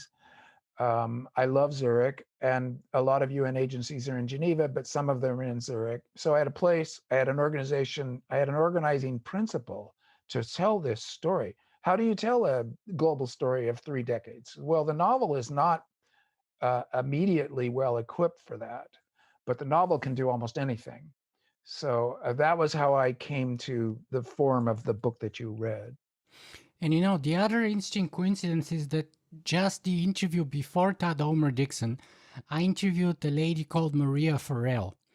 And she's Irish.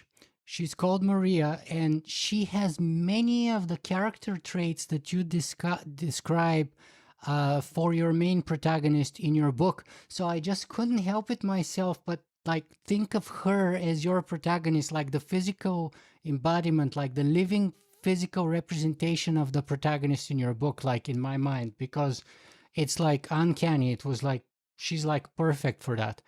So that's hilarious. I don't know if you've ever heard of her. She's written a bunch of phenomenal pieces. Like one that I love particularly was called "The Prodigal Tech Pro." Another one was "Why the Internet Should Be More Than Facebook." A number of sort of activist pieces like that.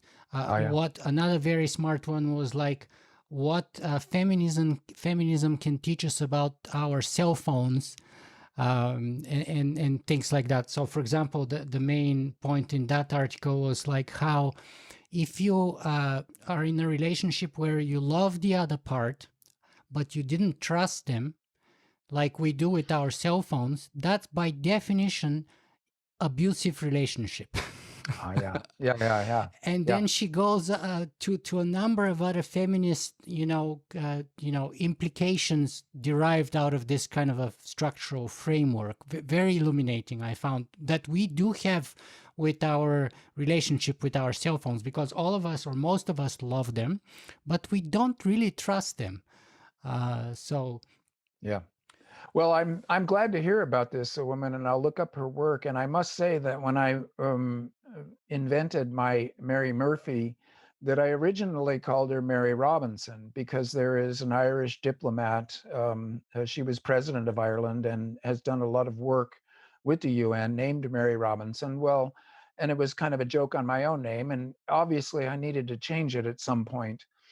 And then Irish friends helped me to get my way to the name Mary Murphy as being very common. So common that when I did a Zoom conference on this book with Irish friends, they brought a Mary Murphy into the room who had been on the Dublin City Council. So there's a real Mary Murphy, there's a Mary Robinson, what I want to say is that my mom was Irish American. She was a McElroy. They were from Northern Ireland and came to America, her parents.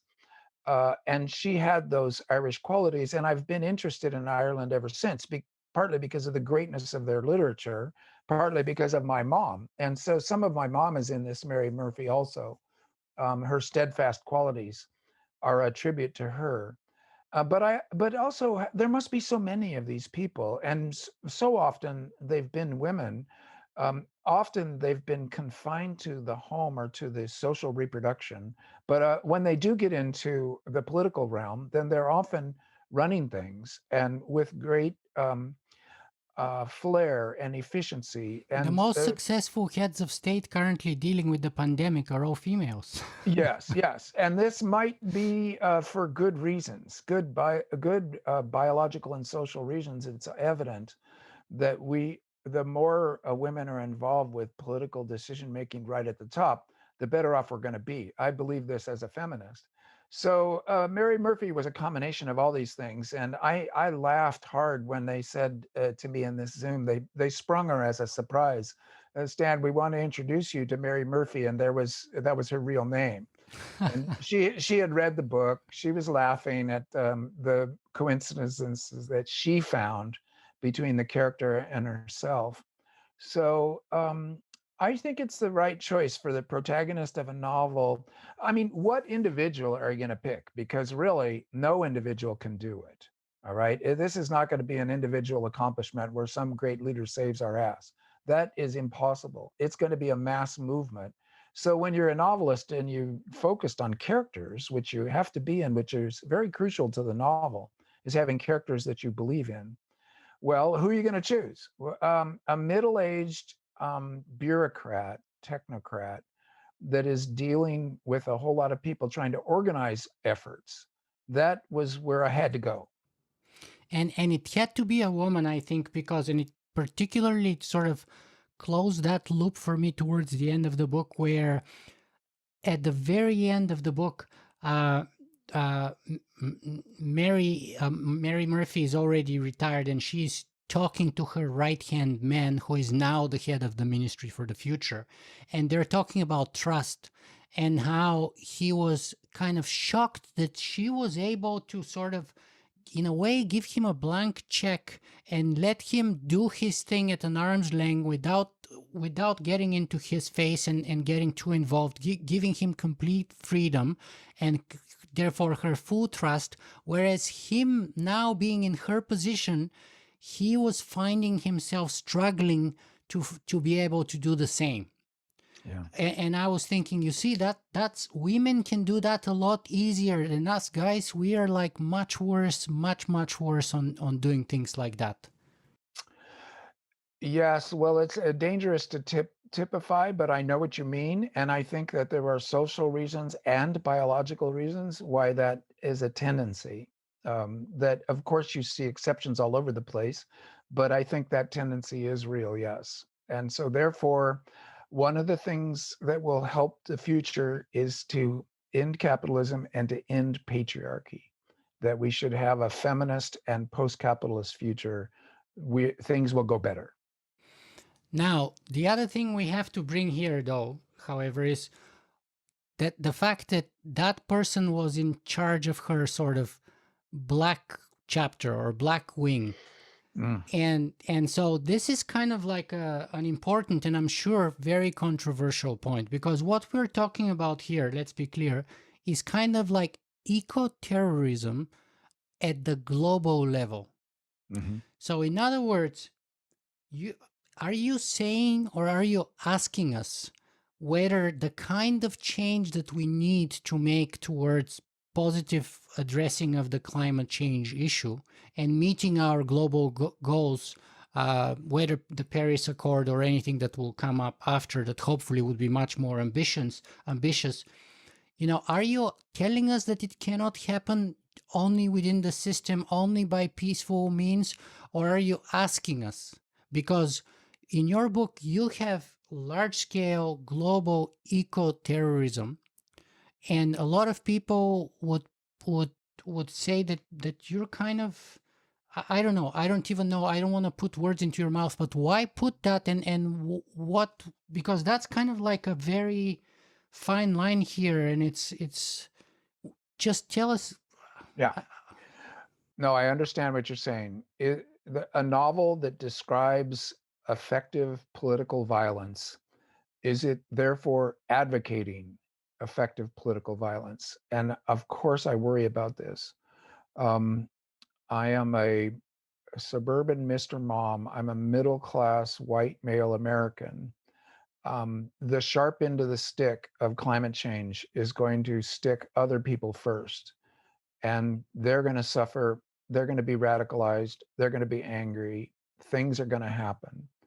And it's not middle class Americans that suffer first in the climate change picture. We have the protection of our infrastructure and our money and our army. So I'm in a bad subject position to talk about this, and I would never advocate violence. One of the reasons I made Mary Murphy Irish is not just my mom, but Ireland's history. She knows that political violence leaves scars for the 7 generations, and it often rebounds against what you really wanted in the first place. It would be so much better if all this happened by legal and peaceful means. And then the question becomes, well, what if it doesn't? Then there are going to be people really angry, and they're going to take matters into their own hands, and they're going to commit violent acts. Now, there's a range here that I'm interested in making distinctions. There's civil disobedience, which nonviolent civil disobedience is generally regarded as a public good, an act of citizenry. That if your government is not responding to your telling it what to do, you have the right to go on a general strike and bring that government crashing to its knees and change in order to submit to the will of a large enough percentage of the people. So, civil disobedience, is that bad? Well, I think it's actually kind of great. Then, what about sabotage? What about breaking of property? This became a big thing back in the Earth First years. So I've been thinking about this for 30 or 35 years.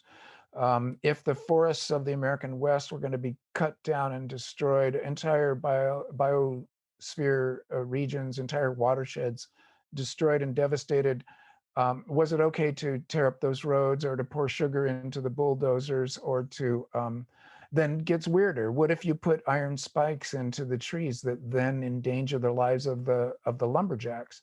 So already, even in sabotage, you begin to get into a zone that shifts from property damage to harming other humans, and a border gets crossed right in the zone of one activity that often gets characterized as a single thing. And so eco-terrorism is just a word. What if it was called the American Revolution? In other words, what if it's resistance to a dominant bad order and you are a resistance fighter? And you're fighting in defense of your family or of your farm or of your watershed. So then it's resistance. It isn't terrorism, it's resistance. Well, one So person's terrorist is another person's freedom fighter. exactly. So there the words are a battle of a discursive battle over the meaning of actions in the world. Well, I'm perfectly happy to fight the discursive battle up and down the line. And in the Ministry for the Future, to specifically answer your question, I fear that this kind of violence will happen if we don't deal with it legally and peacefully now. It's going to happen illegally and violently later.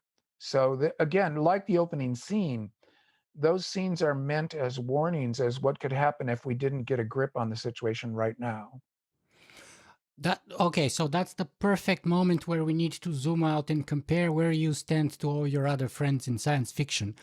Because I've interviewed at least 20, maybe 30 science fiction writers, Cory Doctorow, Charlie Stross, Werner Vinge, David Brin, Greg Bear, Ramez Nam, Carl Schroeder. I mean, there's many. And every one of them I've asked, what is science fiction? What does it mean? How do you define it? And, Mhm. Werner Vinge said, well, to me, science fiction is a way of me to make sense of the universe. Cory Doctorow has his whole spiel about what science fiction is for, and that it's about the present. It's like a petri dish experiment in a way that, you take a certain feature of the current society and you allow it to bloom and grow to its full length and size, and then you sort of understand the implications of allowing this to happen or not to happen. And it also gives blood and sinews to the future, just like George Orwell's 1984 did.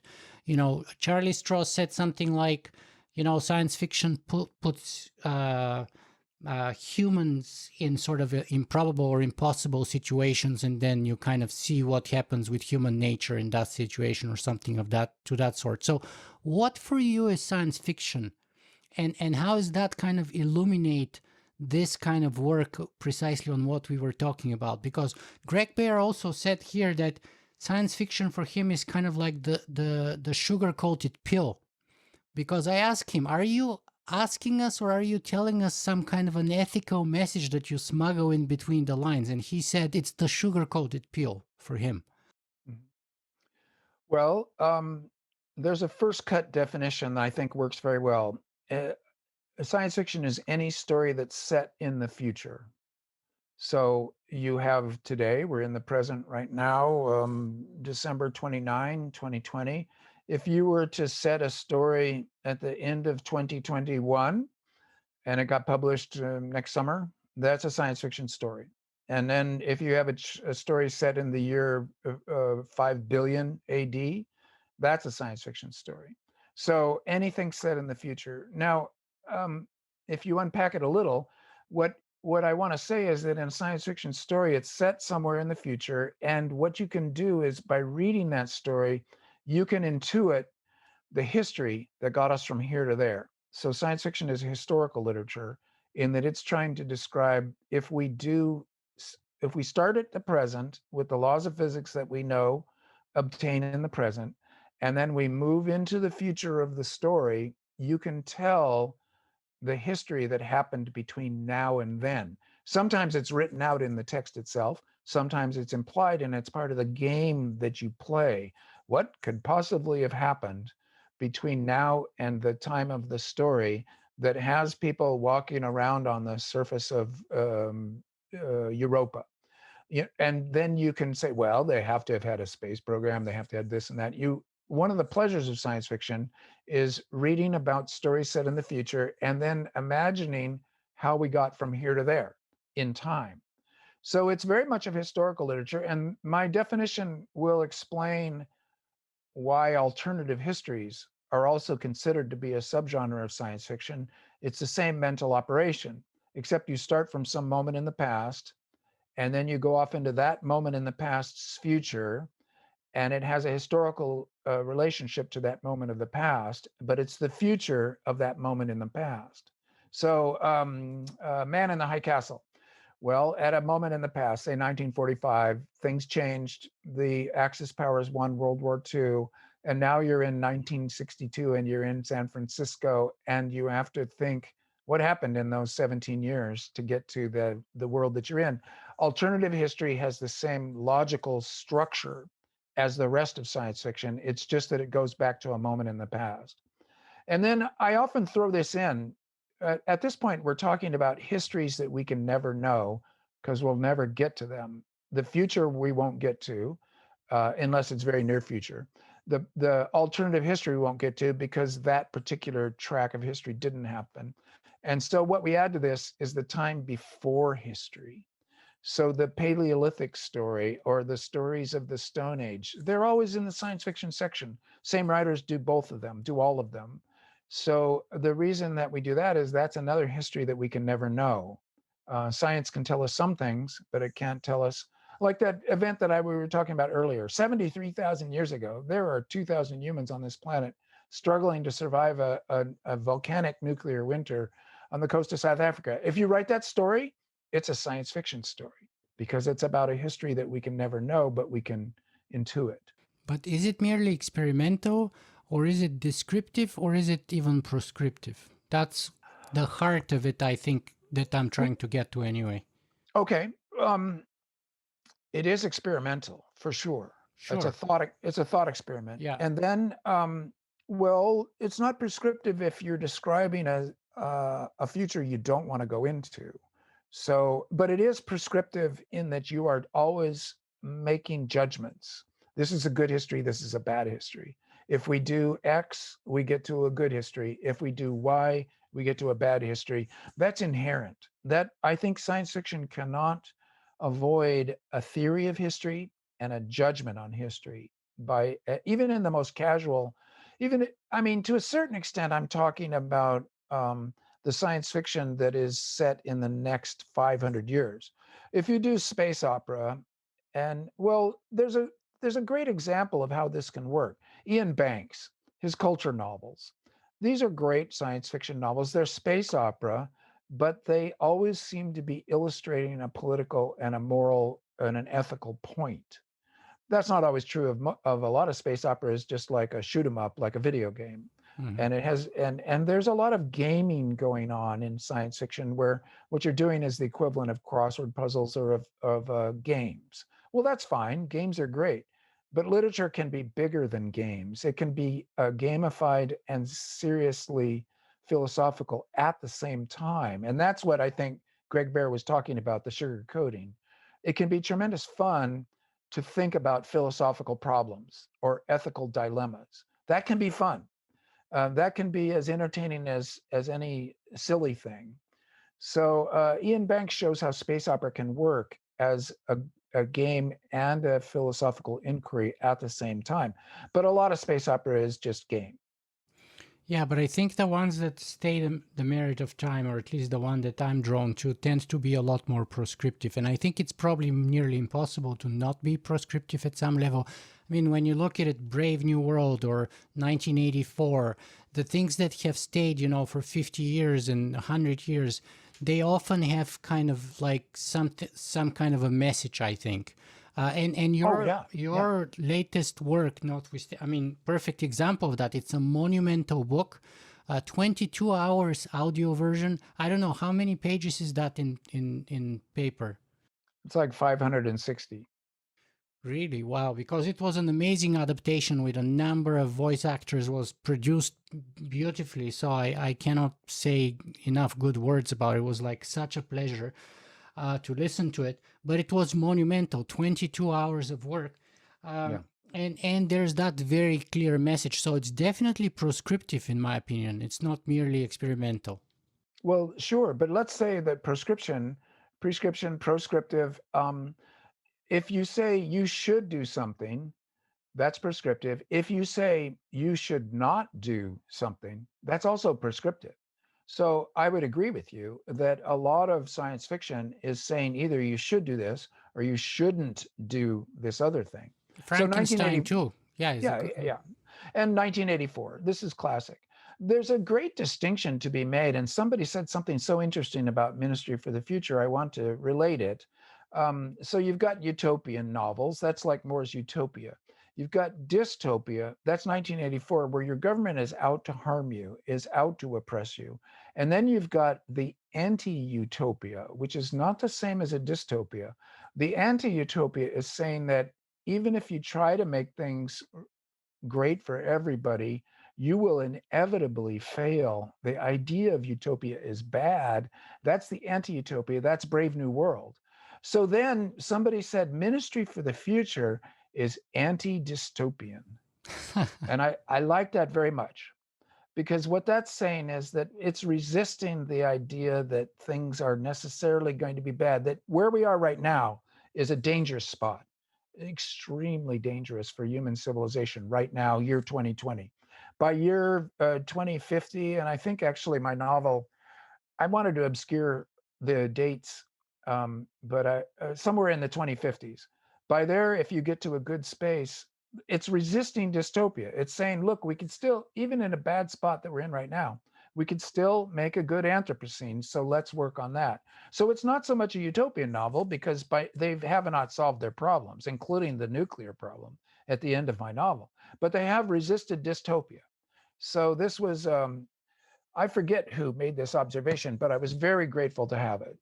Yeah, I think it's a perfect description because, as you remember, in the beginning, I struggled and I tried to say that it doesn't fit the utopian dystopian usual kind of divide. I couldn't place it because it's definitely not a utopia, but it's definitely not a dystopia either. Right. So, and that's why I like it so much because it's so unique. It almost creates a niche of its own, really.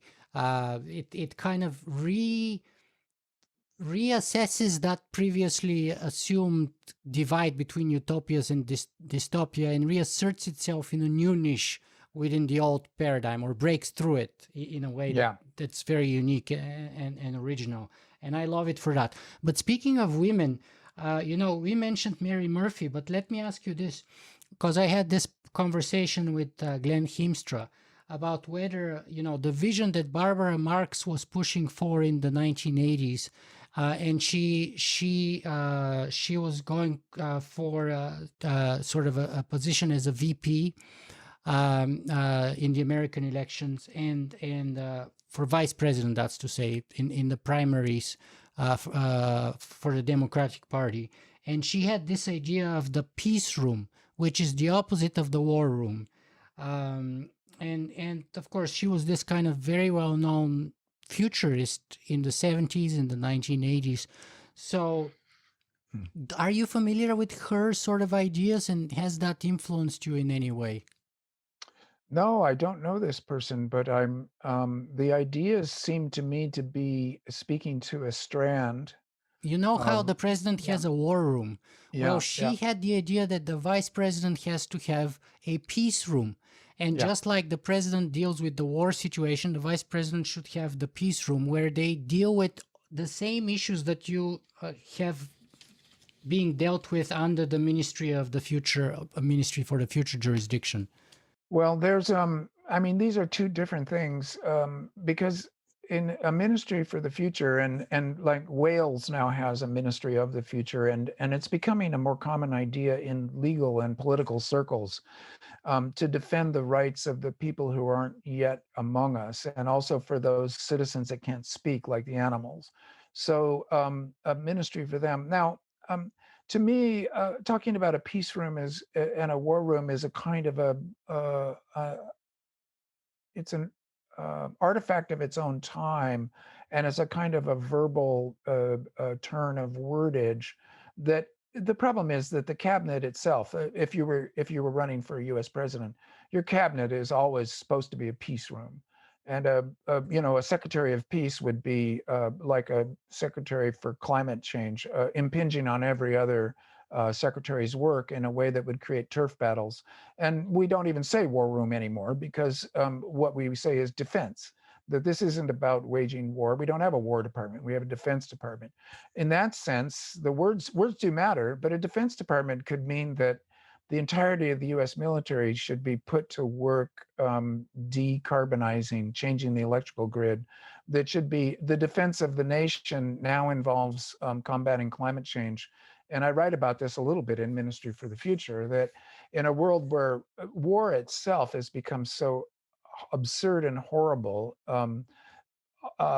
technologically so effective that everybody dies in the first week, but also in a world of climate change where so much suffering, completely redundant and unhelpful in a way that it always was. But now there's no possibility of winners of wars in any way, shape, or form.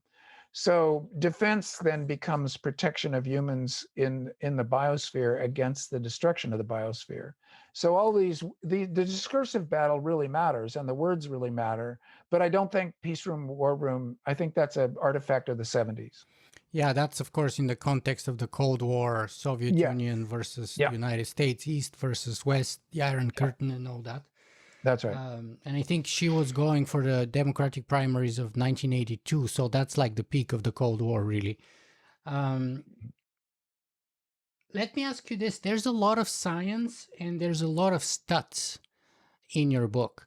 So, for example, in chapter 20, you really, to me, it read like you really are giving sort of the equality, egalitarian argument against Steven Pinker, if you will. Is that the true perception, or is that like a fiction of my imagination? Well, Because, Steven Pinker's The Better Angels of Our Nature, and how we've never had it better than now, and all that. yeah, that's, I think, wrong. But the problem is, I don't want to argue too intensely against somebody who is trying to point out the good, who's trying to be hopeful about the future, and who is trying, I think, to counterbalance a little bit too enthusiastically fashionable cynicism, fashionable pessimism, and also the apocalyptic notion. You see this also in the eco-modernists. If you go into a doomist frame of mind and say, look, we're just doomed. We're horrible. Humans are horrible. We're stupid. We're evil. Nothing good can happen.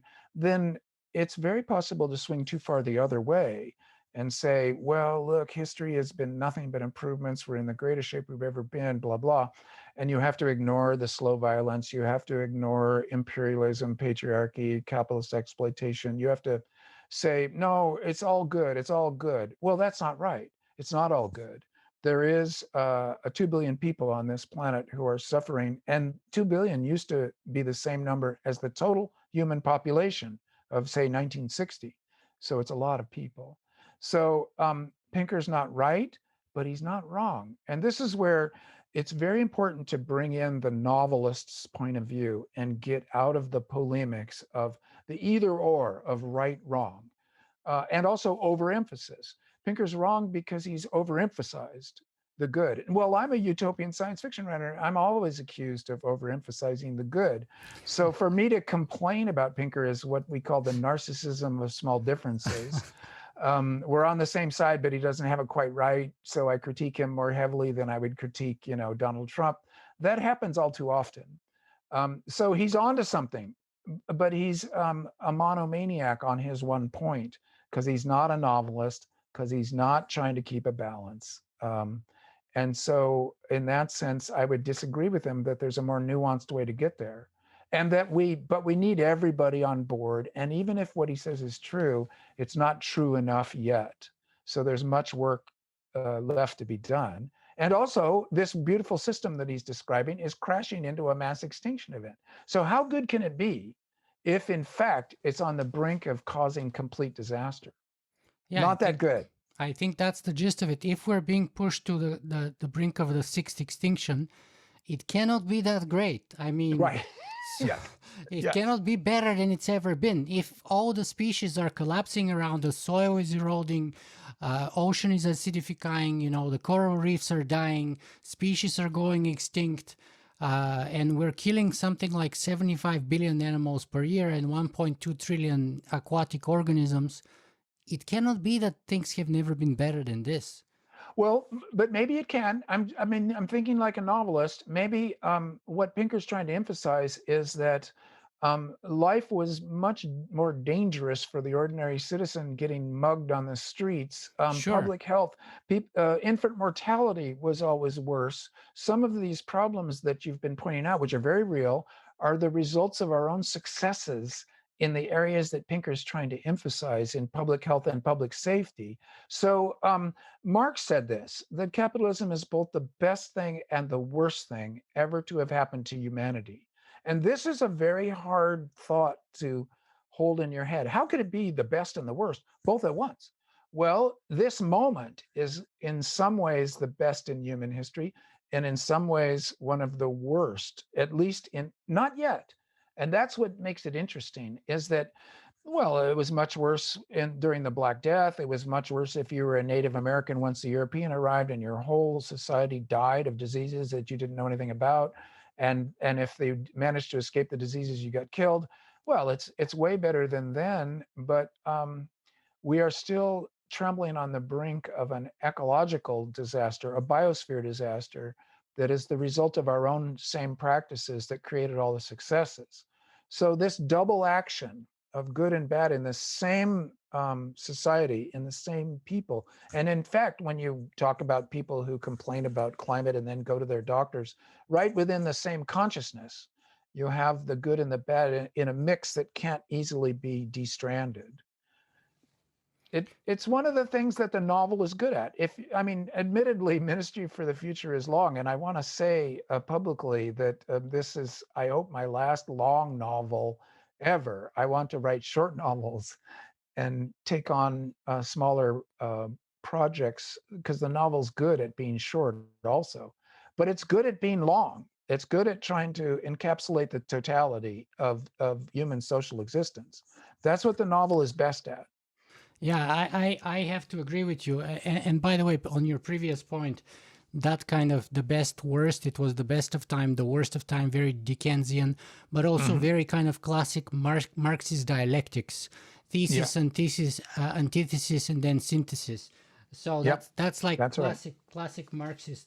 Well, originally Hegelian, then eventually Marxist idea. Uh, Indeed. yeah. Yep. Uh, Let me ask you this though, because there's a. I just want to bring a couple of points here in our closing, sort of with respect to transhumanism, and what many, both in the transhumanist community, but also even beyond that, perceive as humanity's quote manifest destiny. So, first of all, let's talk about that idea of manifest destiny, and it comes out in the work of people such as Ray Kurzweil, who says that we are probably the only intelligent species in the universe, and we for sure that we're the only known so far. And he says that there may not be God yet, but not yet, but we are to become gods. And we are to populate the universe. We are to spread beyond the stars, beyond the solar system, beyond the galaxy. And then you have Elon Musk, who wants to die on Mars, and wants to start up a whole city. You've written 3 books at least on Mars, probably more. So what's your take? And that's kind of the general idea stemming from the general transhumanist community. Those ideas come all the way back from Tsiolkovsky, who said that Earth is humanity's cradle, but one cannot stay in the cradle forever. Yeah. So that idea of sort of like going out there, and that's literally our manifest destiny. That's what we are to do. Wrong. Wrong. Wrong. Wrong. That's what I say to that. It's wrong. It does come from Tsiolkovsky, although you might trace it back to ancient traditions that are more religious than scientific. But Tsiolkovsky, the Earth is humanity's cradle. You're not meant to stay in your cradle forever. That's wrong. Earth is humanity's home. It will never not be our home. We cannot get to the stars. We are stuck in this solar system. And the other bodies of the solar system, even including Mars, are the functional equivalent of Antarctica. Okay, we got a station at McMurdo, and we got maybe a dozen stations around the Antarctic coastline. And got this. People are at the South Pole right now. It's amazing. Nobody cares, and You've they been are there twice. yeah, and it's not important to human history. If it was completely empty right now, human history would be functionally the same. It's interesting. It's even useful for understanding this planet better, and that's useful. And Mars will be useful in that same way of understanding this planet better. But for human history, irrelevant. And what I'm saying is, we co-evolved with this planet. We have no idea if even human gestation and birth. We have no idea if the human brain can survive outside of Earth's magnetic field, its bacterial load. Half the DNA inside your body is not human DNA, and that kills the space program, the star program.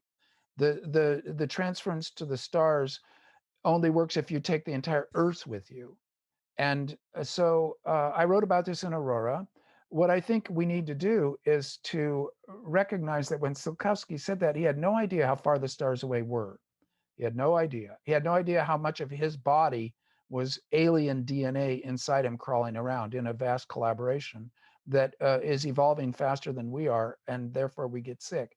And he had no You're idea what talking caused about the microbiome. the microbiome and cosmic radiation.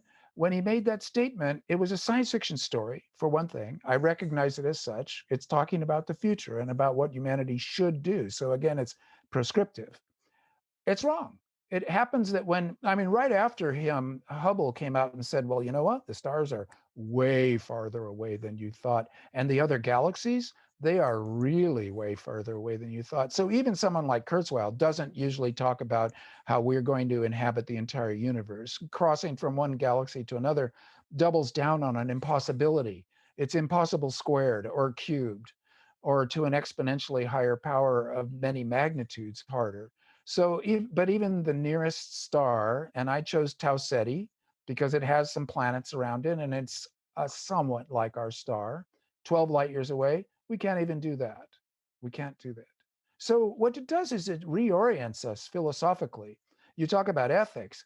If this is our one and only home, this planet right here, and we aren't going to be even living on Mars except in the weird space station way that we live on Antarctica, then you have to pay better attention to your home. You have to quit fouling your nest, etc.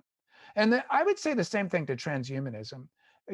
To me, again, they're overimpressed by science fiction stories, and they're not even contemplating. Kevin Kelly's very good on this. What would higher intelligence be? And what are the genes for intelligence? And what is intelligence? And as all those concepts begin to crash, and you talk about, well, I'm going to augment humanity. The only one that I've ever liked is longevity. Like, could we push out the inevitable death of the individual human organism by, could we live twice as long? Wouldn't that be great? 3 times as long. Where's the limit on that? Well, given the complexity of the human body and of the laws of entropy and physics, there's a limit out there somewhere. We're not making huge progress despite progress everywhere else.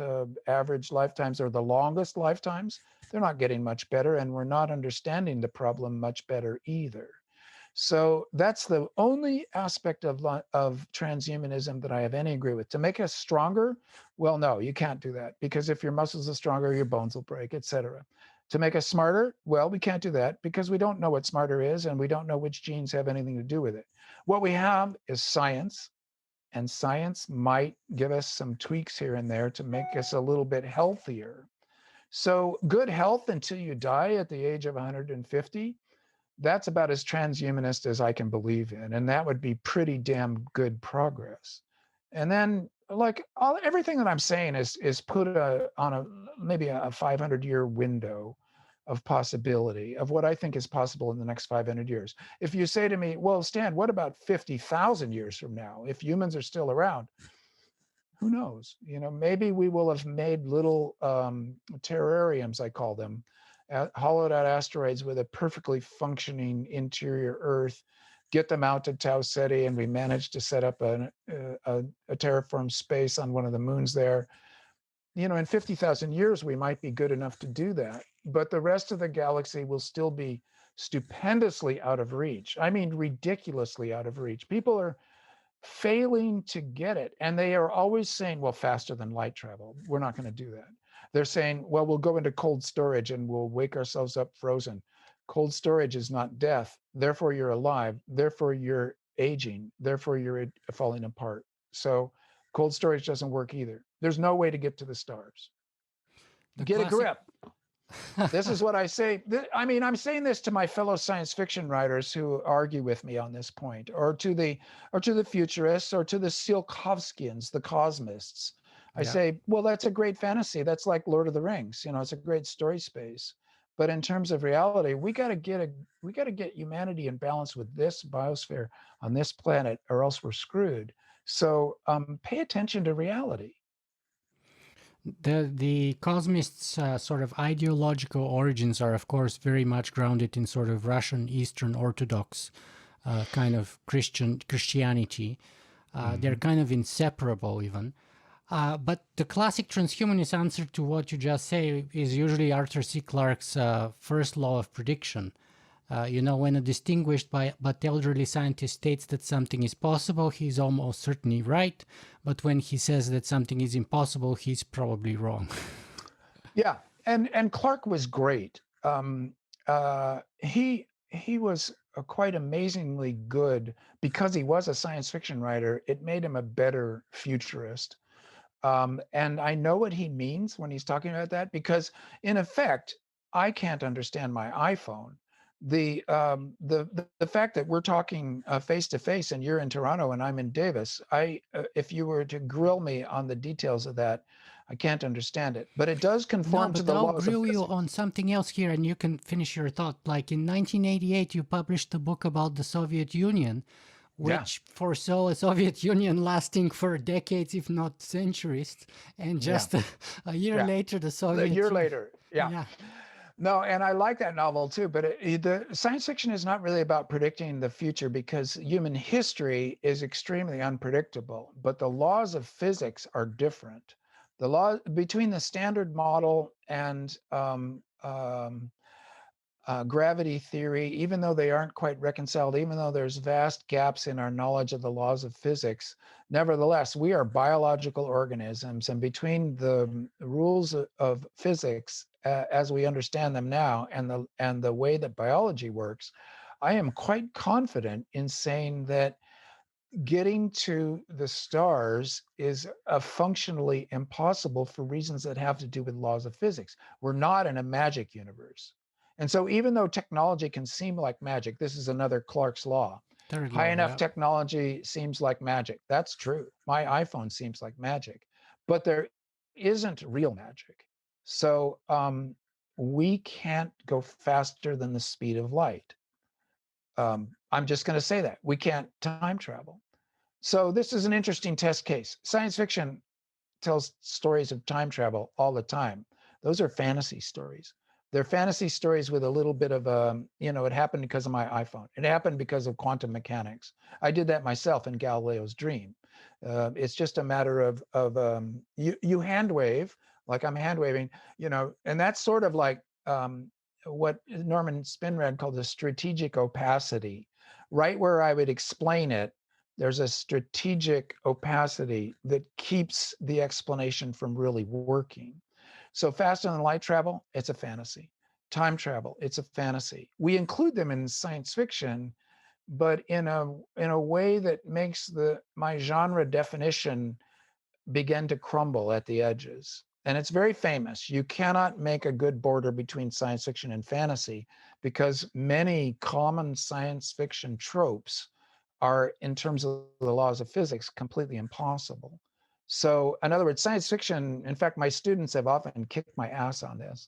I would say fantasies, it's just magic, magic, magic. I don't like fantasy. And they just laugh at me and say, but your science fiction is a fantasy too. It's just a very particular kind of fantasy. So, in terms of making bubbles of genres and having literary fights, science fiction is bound to lose because it includes a lot of fantasy elements in it and pretends that they conform to the laws of physics when they don't. That can be confusing when you begin to think about the real future. And what I say is what can't happen won't happen. So we won't be going to the stars. And yet it's an interesting story space. Well, Stan, we've been talking for two hours, and I just want to keep you for another couple of minutes. The last question, and then we'll just go to the closing here, is like Peter Turchin's, because I think it's relevant here about the history and sort of the general direction of humanity and even looking into the future. And this is cliodynamics, Peter Turchin's idea about cliodynamics and about the fact that, there's certain kind of science. You can look at history in a scientific way, which would then provide you an insight on what's coming down the pipeline. Yeah. And supposedly, I read the article myself. Peter Turchin wrote this article in 2010, and he says, and other people say, now I personally don't necessarily agree with that qualification, but he says he kind of predicted 2020 and where we are at today, especially with respect to sort of the American context, politically speaking. Mhm. What's your take on Peter Turchin's general idea on cliodynamics? How useful is that as a tool? Because he's putting an argument that you can have a scientific tool that would allow you to see the big movements of the future, and they rhyme if they don't repeat. And there's scientific rigorousness to them, to that too, anyway, that he claims. No, no, that's wrong again. And this is Asimov's psychohistory out of the Foundation trilogy, Yeah. where you have a history that is so solid that you can rely on it to predict the actual future. It's also Marx's image of scientific materialism, Yeah. Marx and Engels saying that the future can be predicted by the trajectory of the past into the present. And in Historic his materialism, they call it, I think. Yeah, exactly. Well, this is wrong, I think. I mean, Marx is a great historian, and as a science fiction writer, he's as bad as anyone else. And that's true of everybody. The future is multivariant, and there are factors that are going to come into play that can't be predicted. So there is a certain trajectory. I mean, I think you could say in 50 years, there's still going to be the nation state system. Probably so. in 50 years, there's still going to be The money. Soviet Union. Yeah, well, that one We was have to a. be careful, though. But wait a second. This is a good thing to end on. Science fiction, I've been saying this for a few years now, is like the 3D glasses that you see 3D movies with. Through one lens, you really are trying to see the future. Through the other lens, you are writing about the present using metaphors that are taken out of the future. So the both lenses matter. And in my novel, The Gold Coast, if you read it now, you'll say, well, that's a novel about Southern California 1980. Yeah, exactly. It is about Southern California in 1980 using futuristic metaphors. And in that context, the Cold War looked eternal. Okay.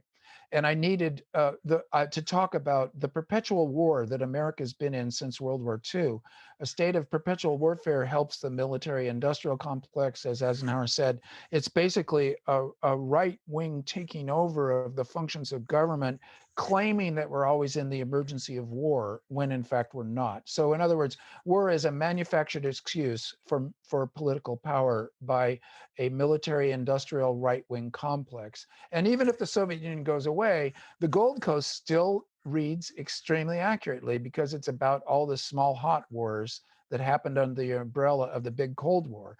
And even when the Soviet Union went away, we still found a whole bunch of small wars we could get into to keep that complex in power, including the longest war in American history, which is the Iraq War or the Afghanistan War, same, the war on terrorism, so to speak. So I'm saying that that science fiction can do certain things, and that futurology or cliodynamics can't do what it claims to do. And when science fiction begins to claim more than it can really do, it can get dangerous. You get Scientology, you get frozen heads, you get a certain kind of transhumanism or cosmism that is basically a bogus reading of human history and a misplaced set of priorities on what we should do in the present. So science fiction should be taken as fiction. It should be taken as a story space. And when people start talking about, well, I can predict the future because I've got the science that does it. No, you don't. You don't. You know, I very much feel like you with respect to cliodynamics. That's why I say I read the article that he wrote in 2010. I think it was very vague and very obscure in the just right amount that you can put a very wide degree of interpretation on what. Yep. Anyway, but Yep. yeah, so um, yeah, I totally agree. I totally agree with you that we have to be careful, and that's why I'm so cautious when people call me a futurist, and I hate that word Me because too. I'm very aware that my background is in political science and philosophy, and I'm very aware that futurists failed to see the collapse of the Soviet Union. Most notably, experts with Mhm. years of experience of Soviet studies, as it used to be called, failed to see that happening, let alone in a mostly peaceful way as it did happen, right? Mhm. The- we're talking 30,000 nuclear warheads, and yet it went very peaceful. It could have been very, very, very bad, but Mhm. it wasn't anything like that. Then we had Francis Fukuyama, who then predicted the end of history. Well, we know that didn't happen either. So Yep. history didn't stop. We kept going. And actually, that's one of the major points in your book in the end, which I really, really love. And that's towards the end, you say, we'll keep going because we never really come to the end. And, Yeah. and that's one of the major morals I think that we should keep in mind, and something among many things that I took away from this book of yours. So Yeah. Stan, yeah, Let me. I want to make one last point that you brought up there that I think is um, extremely important. Um, you th- History is nonlinear. That chaos theory, if you're going to go for a science of history and pretend that you can predict the future, what you have to realize is that nonlinearity is so extreme that only chaos theory will do it. And what chaos theory tells us is precisely you can't predict some things because there's such a sensitive dependence on initial conditions and such a contingency impacts that it can't be done. And so you don't have calculus, you have chaos math.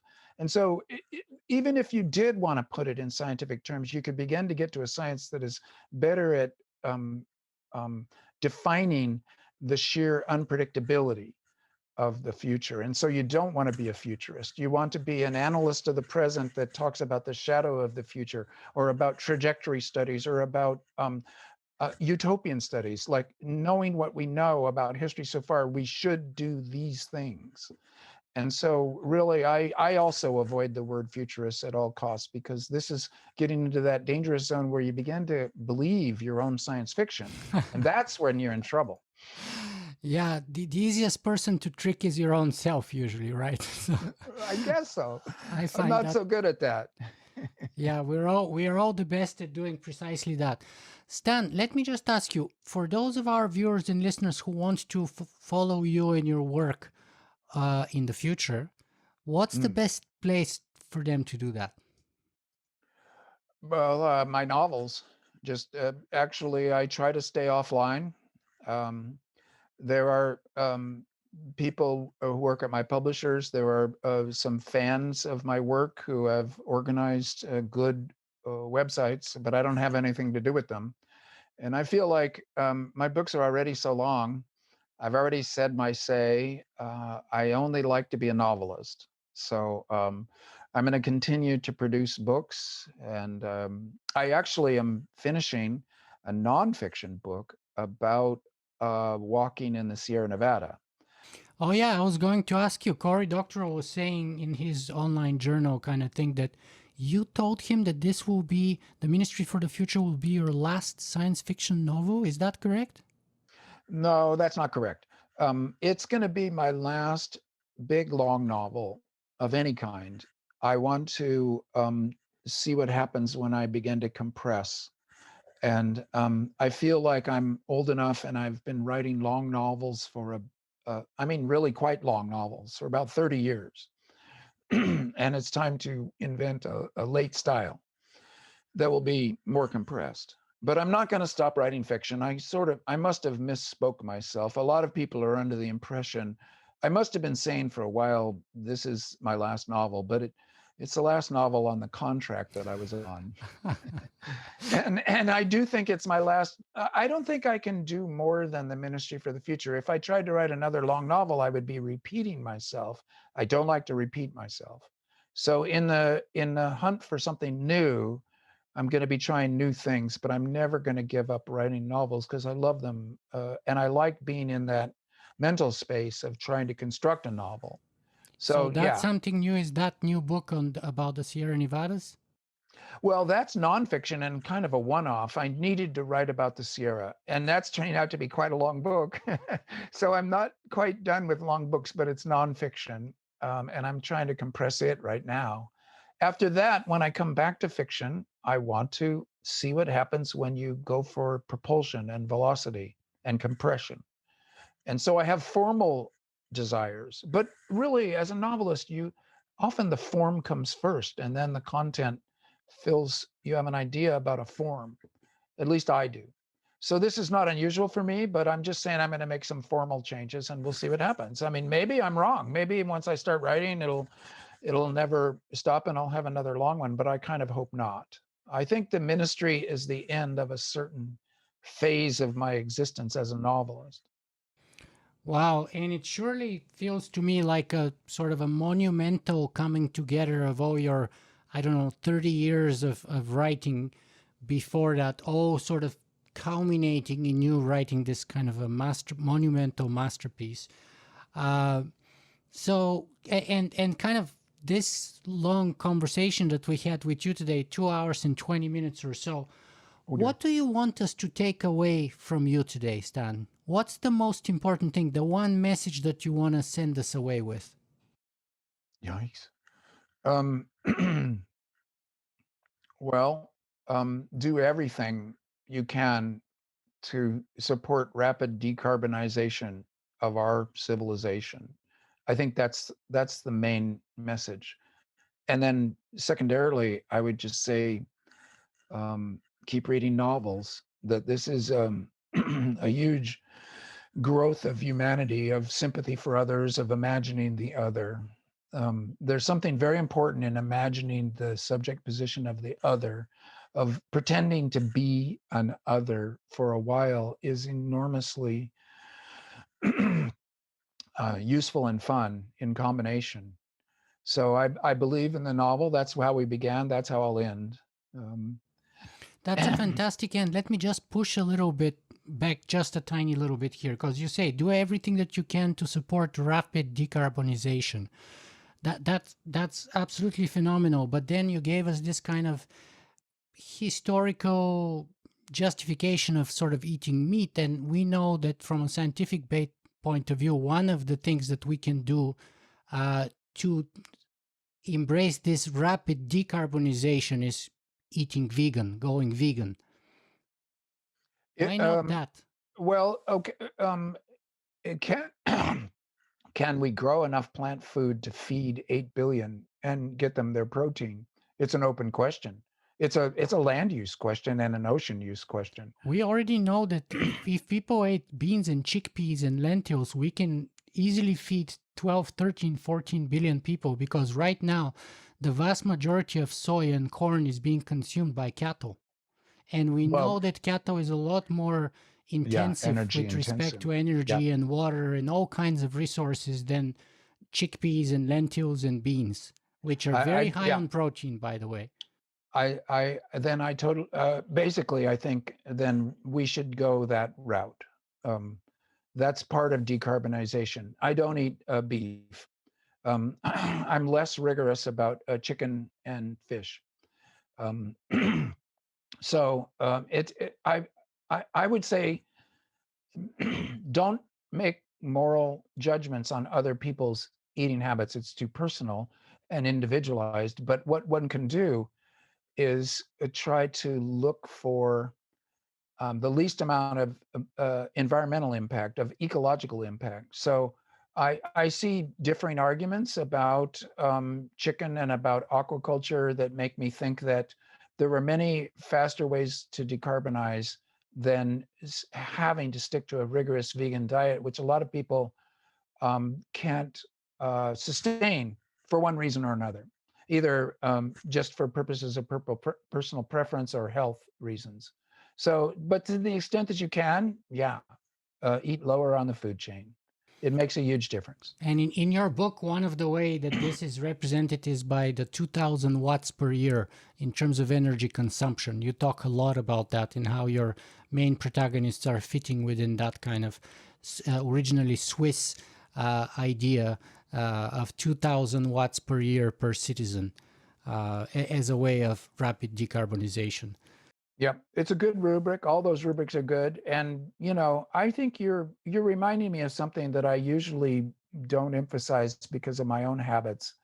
But we should definitely be eating lower on the food chain. That is decarbonization, and if it scales where a lot of individuals do it that way, the planet will be better off, and more wild animals will escape extinction. So I think you're right on that.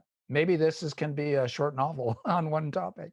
Thank you very much. Yeah, I hope so, because I think this is one way that you don't need any external approval. You don't need government legislation. You don't need UN resolution.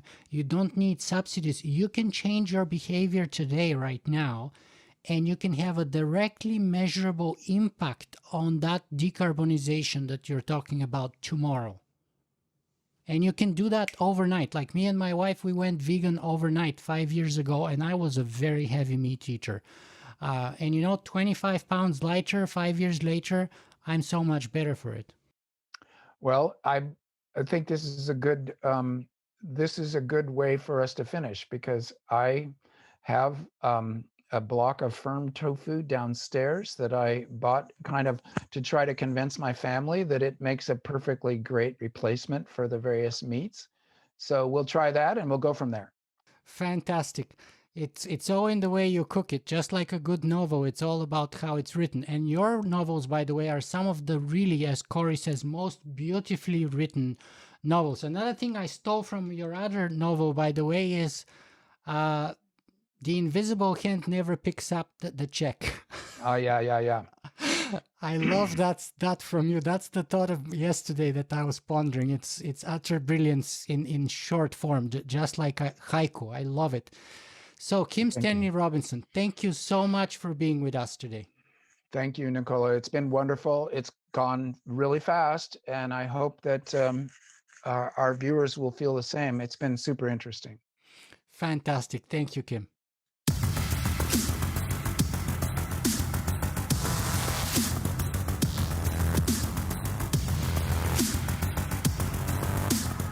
If you guys enjoy this show, you can help me make it better in a couple of ways. You can go and write a review on iTunes, or you can simply make a donation.